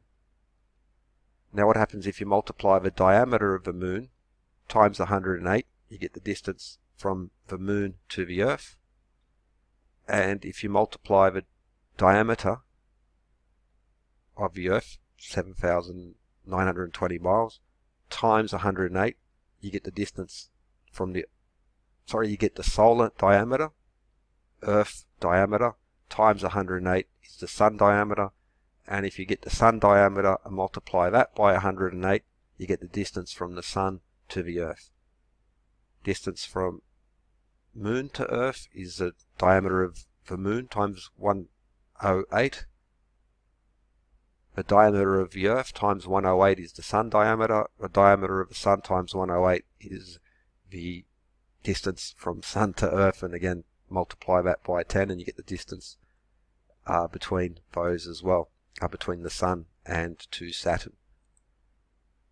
So 108 in the pentagram, we mentioned the Venus and retrograde creating that pentagon, and I mentioned 273. Well, the Saturn is tilted at 27.3 degrees. I had to throw that in, 273 and 108. I got long. I'll revisit those as well. I'm just touching on it in these particular videos. Now, 108 is an excellent rule of thumb. However, if you want to be really accurate, the number you need is 109.2. Anywhere between 107 and 109 and a half is good. 109.2 is wicked. So, just as we saw with that 108 connection, which is good, even more precise, I think much more interesting, is for 109.2. And even though 108 is the perfect angle of a pentagram, I think there's mysteries encoded by the past masters, and that's 109.2. But before we go into that, let's first consider the solar eclipse. I mentioned earlier the Synodic Month. Square root of 153 is the number of Synodic months per year, 29.53 days. Multiply the Earth by 29.53, you get the distance from the Earth to the Moon. But let's first think Sun, Earth and Moon. The beautiful dance is the eclipse. The total solar eclipse, as far as we know, is unique to the Earth, and it is a wonderful relationship between distance and size of Sun, Earth and Moon.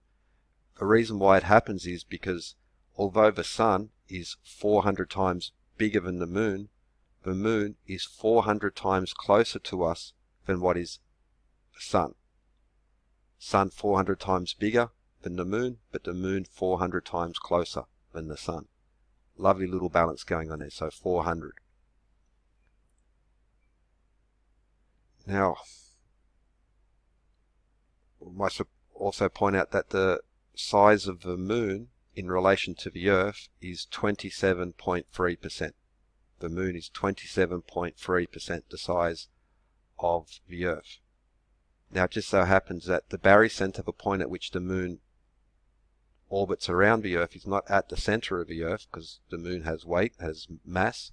It's pulling on the Earth as well. The barycenter is 27.3% below the Earth's surface. The Moon is 27.3% the size of the Earth. It's an elliptical orbit. At apogee, the Moon is 0.00273 AU from the Earth. Now, AU, astronomical unit, is the average distance from the Sun to the Earth. Again, Sun, Earth, Moon relationship. And again, elliptical orbits, I mentioned earlier that the average, so the Moon will go through 27.3 degrees. Sorry, the Earth will go through average, the Earth will go through 26.99 degrees of its 360 degrees around the Sun. One sidereal month of 27.3 days. On average, the Earth will go through 27 degrees of its 360 degree cycle, which means that those angles would be 153. That number, which is the 153 square root, is the number of synodic or full moons per year. But anyway, and then +1 you get the number of sidereal months per year. But because of the elliptical nature of things, it will expand out, and we will pass through periods where each sidereal month of 27.32 days will go through 27.3 or 27.32 degrees, which is the tilt of Saturn as well. And well, yeah, so the lunar rotation, 27.3 days. The sidereal orbit of the moon around the Earth in relation to a star, so in other words, the year on the moon is 27.3 days. Which brings us back to this. So the moon is 400 times smaller than the sun. The moon is 27.3% the size of the Earth. 400 times 27.3% is 109.2. The moon's equatorial circumference is 1092.75 kilometers, give or take a fraction, because it depends on how, just like measuring the Earth, measuring the moon will vary, because if I took a snapshot and measured the Earth here, I have water on either side. If I waited for the land to come around a little bit, I'm going to have mountains on either side, and that's going to add a couple of miles depending on the height of the mountains. But the moon 400 times closer to the Earth, the moon 400 times smaller than the sun, and well, again, the moon 27.3%, so you get that 109.2. So if I multiply the diameter of the moon by 109.2, I'll get a precise distance.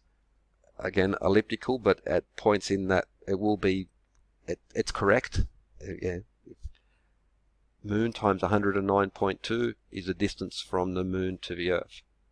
The diameter of the Earth times 109.2 is a distance from the sun to, sorry, the Earth times 109.2 is the diameter of the sun,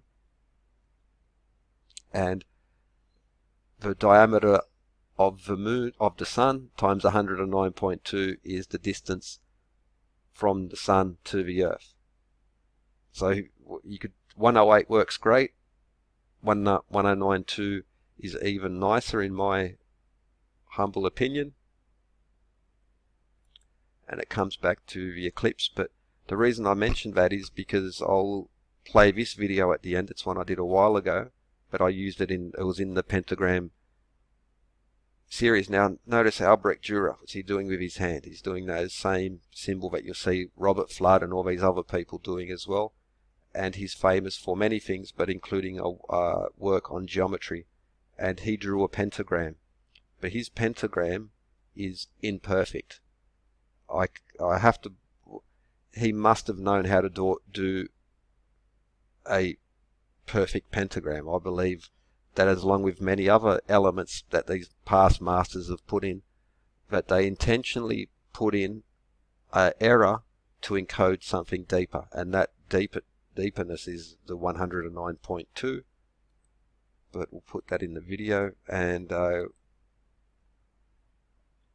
now, for instance, I mentioned the imperfect pentagram, which is created by the orbit of Earth and Venus around the Sun. So we have the retrograde of Venus creating that pentagram, but it's slightly imperfect, just like Dürer's pentagram or pentagon. And we take a look at Washington. Now, the sacred like if you look at the street plan of Washington, it's resplendent with sacred geometry, but there's also an imperfect, incomplete pentagram in there, which some have gone on to suggest that it's encoding something along the lines of this, but also I believe that it's showing us something also that Dürer was pointing to in regards to these things. And so we've discussed the pentagram, and I'll end it with the imperfect pentagram and this principle that these master architects, artists, use very subtle techniques, knowingly put mistakes that are so minute you probably won't notice them, or if you do, you'll gloss over them and say, well, it's so close, it's barely worth, you're splitting hairs at the moment. But having seen the larger pattern of this, and by finding it in so many places by people who should know better. Now, for instance, another example would be the Great Pyramid. The north side is shorter than the southern side by 20 centimeters. Again, not much. You'd think, well, it's just a small error, but even just with a measuring rope, they could have done better than that. And when you include that imperfection, the close approximates of phi and pi and these other numbers, very important numbers in the pyramid, Great Pyramid, go from being 99.9% and higher to being essentially 100% correct. And that's what I think this is a bit of a philosophy in there. So firstly, to hide levels and to encourage their students to look, like if you don't trust your teacher too much, and a good teacher will trick you on purpose to see if you're thinking and being analytic and analytical, and that you're testing this, you're not just taking it on faith. But also that same method can be used to encode deeper levels and turn very close approximates into perfection as well. So again, it's like the reasons for it, I think, are layered themselves, and they put layers to hide things in at the same time. So they're both, well, it's working on multiple layers. And again, if it's just one or two just here and there, you could sort of dismiss it, but that it is a repeated pattern, and that these so-called mistakes are just glossed over. Now, for instance, I mentioned Grand Central Terminal earlier. It has a zodiac constellations painted into the ceiling, but the constellations are wrong. They're reversed, they're mirrored. This is mostly, sources will say, well, this was a mistake on behalf of the artist, as if no one come along to check what the artist was doing along the way. No, and then when they did the repair and they fixed it up later, they didn't fix it. They could have fixed it, but they didn't, because this is the way that I believe, that these people are operating, and part of the principle of it is to have layers and to encourage investigation. And that if you take everything on faith, and then if you round things off because it's just a mistake, you'll actually miss the deeper connections that goes in there. So perfect geometry works great on paper. Perfect geometry does not work great in nature. Nature has all these small deviations, all these small errors, and it continues working. That's the beauty of nature, is that even with, in nature, wounds heal. With pen and paper, it doesn't heal. Once it's done, it's done. It doesn't fix itself. But that's why there's a difference between the intellectual examination of these things, and also the way that nature operates, and it is operating on another level. So it's not, look at your perfect pentagrams, look at your perfect squares,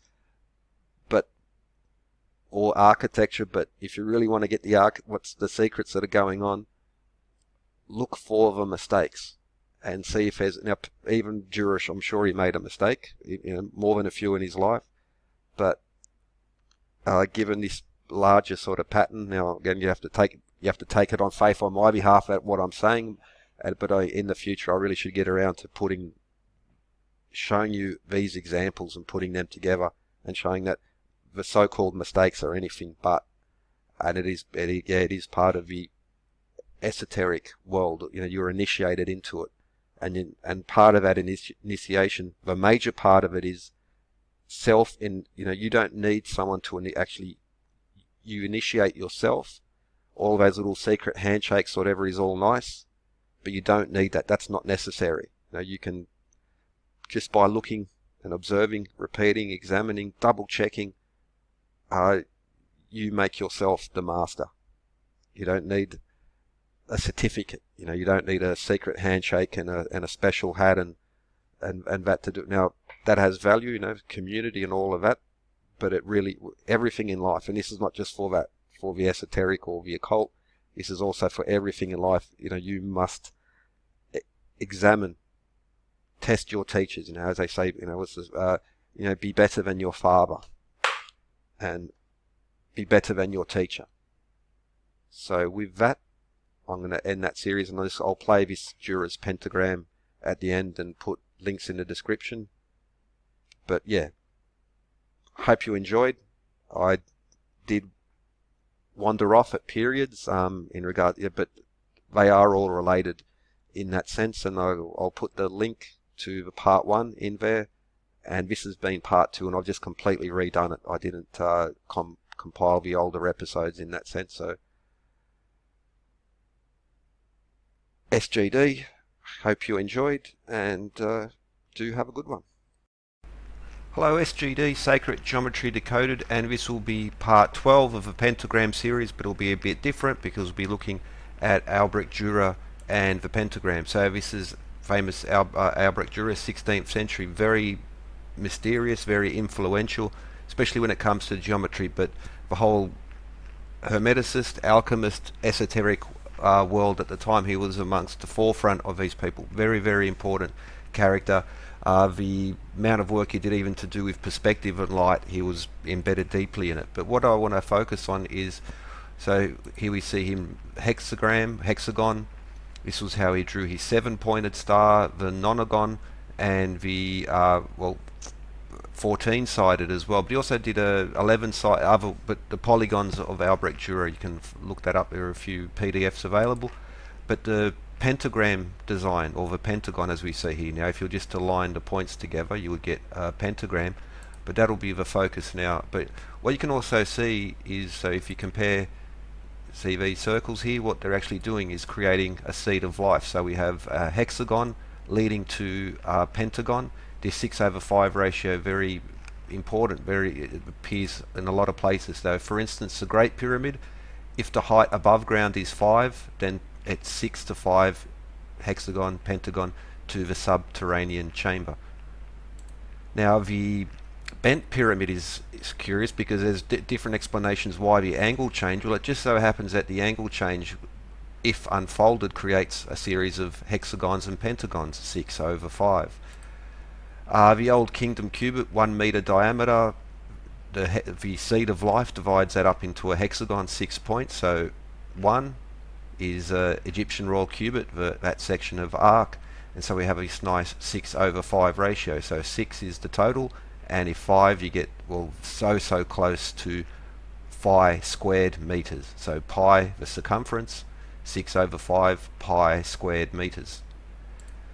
Now Aldar HQ in the United Arab Emirates, it's the world's only round building in this sense. It's thin if you see the profile, but what they had to do was work out how much of this circle can we have, because a portion of it had to be buried. How much can we have above ground? What's the maximum strength angle? And so as you can see, it's a hexagon, this design here, but the portion above ground is defined by a pentagram. So 6s and 5s in the modern structural sense as well. This very important ratio. Mercury pyramid, as it's called in Lithuania, and there you can see what is a series of hexagons. But to join these together, you need a pentagram.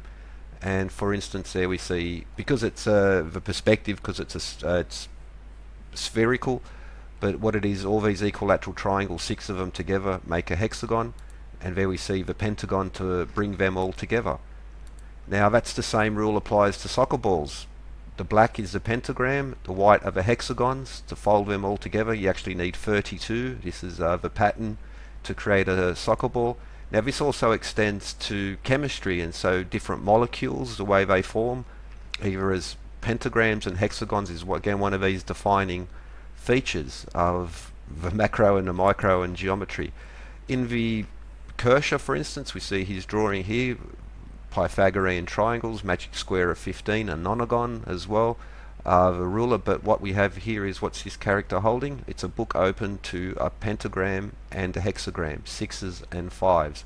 This is a standard in Templars. So for instance, we see 6 and 5, and other Mason Oddfellow boards, 6 and 5 pointed stars. This is a church in Germany, I forget exactly where, 6s and 5s, pentagram and hexagram, or hexagon and pentagon. This is from Vortrekker Monument, and they've again overloaded with symbolism. The original Vortrekker design was so Egyptian that they had to tone it down because of the complaints, but there, yeah, in fold we see 6s and 5s embedded in the geometry there as well. Which brings us back to Jura, and just as an idea, where we complete the circle, add the rest of the circles, we create the seed of life, and we get this 6/5 design. Now, is this a regular pentagon? I used to believe it was so, and I still see it now in some other presentations even recently. Using this to say that from the seed of life vesica you can get a perfect pentagon. Well, a perfect pentagon would have all these 5 proportions, and it would be 108 degrees. And so let's test this, and we can use GeoGebra to do that. And so we start with a circle, and we create now a vesica. We're going to get the circle on,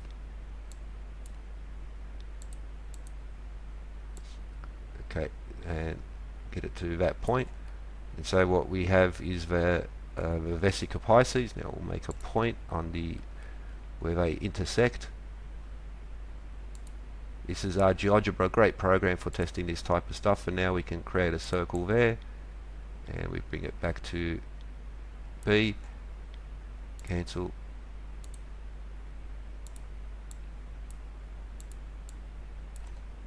back on the circle.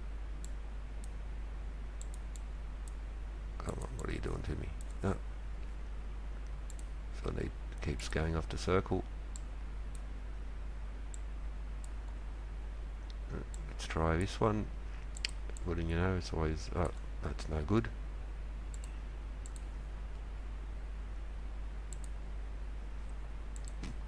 Oh, still a bit rusty with this. Now we'll create the point again. Circle. Bring that to B. Oh, come on, what are you doing to me? Okay, so there, now if you were to follow that around, but we're going to be using, so based on Jura's design there, so what we have is these 3 circles. And now with a line tool,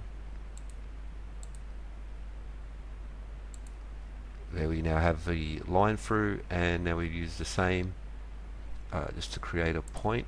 We want the point right there on the line in the circle. Let's put some more points in there. We need there and there. Okay, now with the line tool,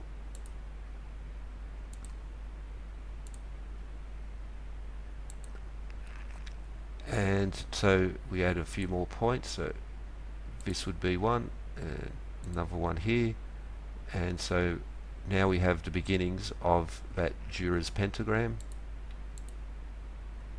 See the lines there, the lines there. Now we just complete it off, and to finish that we go back to the circle tool, and we put it there, and then we can just get it to B, and that would be the last point. And now we can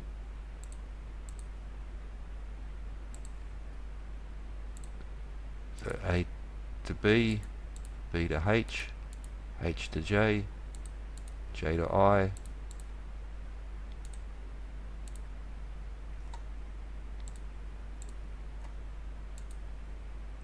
and we complete it off there. So there we see his pentagram, and now we can test the angles. Going in the wrong direction.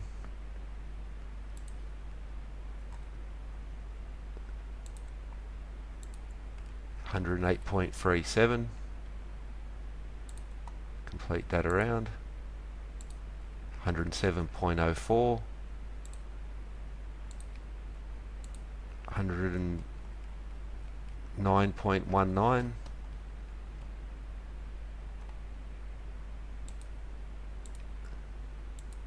107.04. Again, these are equal, and this will be 108.37. So these two are equal, and these two are equal, and we have the odd one out, which is 109.12. So what we have is that the pentagram of Jura is not a regular polygon. However, I believe that he's actually encoded a little trick in here, and one of the clues to that is, just like all the people of this period who were into their geometry, hermeticism, weights and measures, and the alchemists, notice his hands. So there we see anyway, 109.19, 109.2 degrees.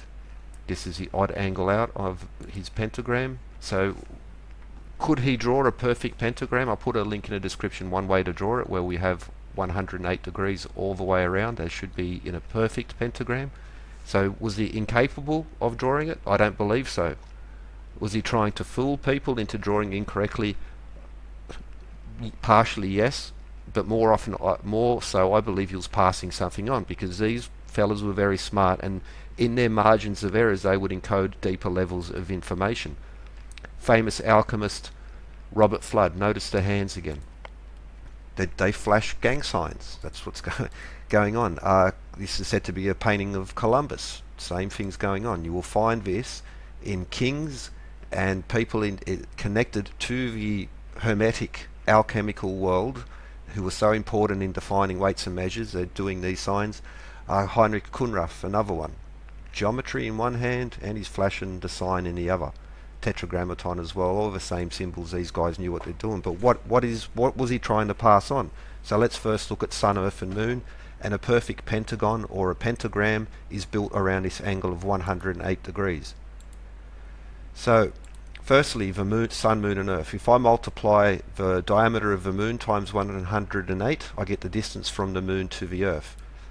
As a good rule of thumb, if I multiply the diameter of the Sun times 108, I'll get the distance from the Sun to the Earth. And if I multiply the diameter of the Earth by 108, I get the diameter of the Sun. There's a nice system here. Now, it's a good rule of thumb.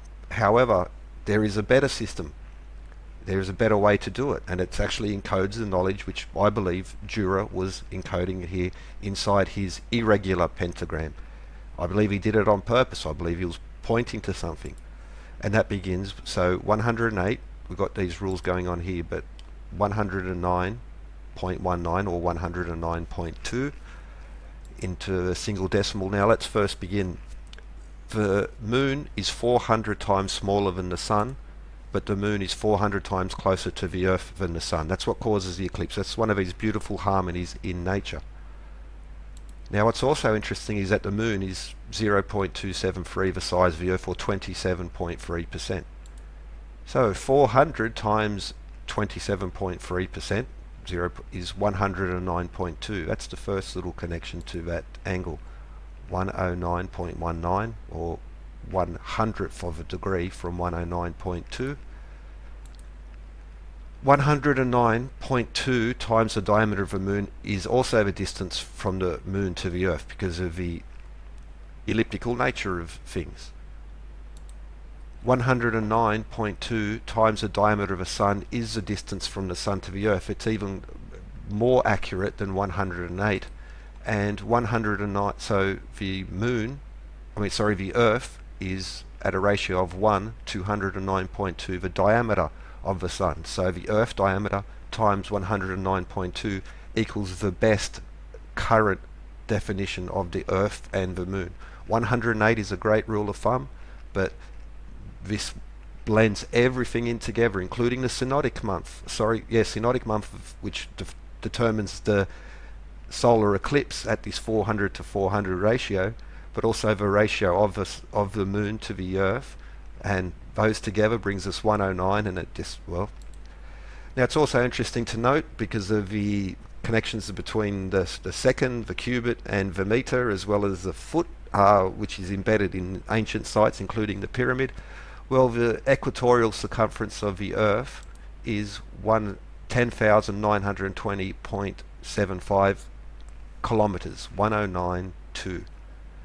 Now the mean circumference is 109.14, again 109.19. So what we have here is a nice system, and 108 is great. I love my harmonic numbers, but in terms of actual base, well, this is what works. Now at 27.273 in the pentagram, but all across the ancient world, in ancient units of measure, including in the Great Pyramid, it's 27.3 Doric fathom high. And well, you name it, you'll find 273 in there, and it's also embedded in the pentagram. But this ratio, sun, earth, and moon, distance and size, what do we get? We get a system that works, and it also blends over into the apparently modern metric system, which it connects the second, the cubit, the meter, the foot, Doric, Ionic scales, the long scale, the Persian foot, all blends in, sun, earth, and moon. Anyway, Jura's pentagram, he was hiding a secret, I believe, and that is the margin of error contains information.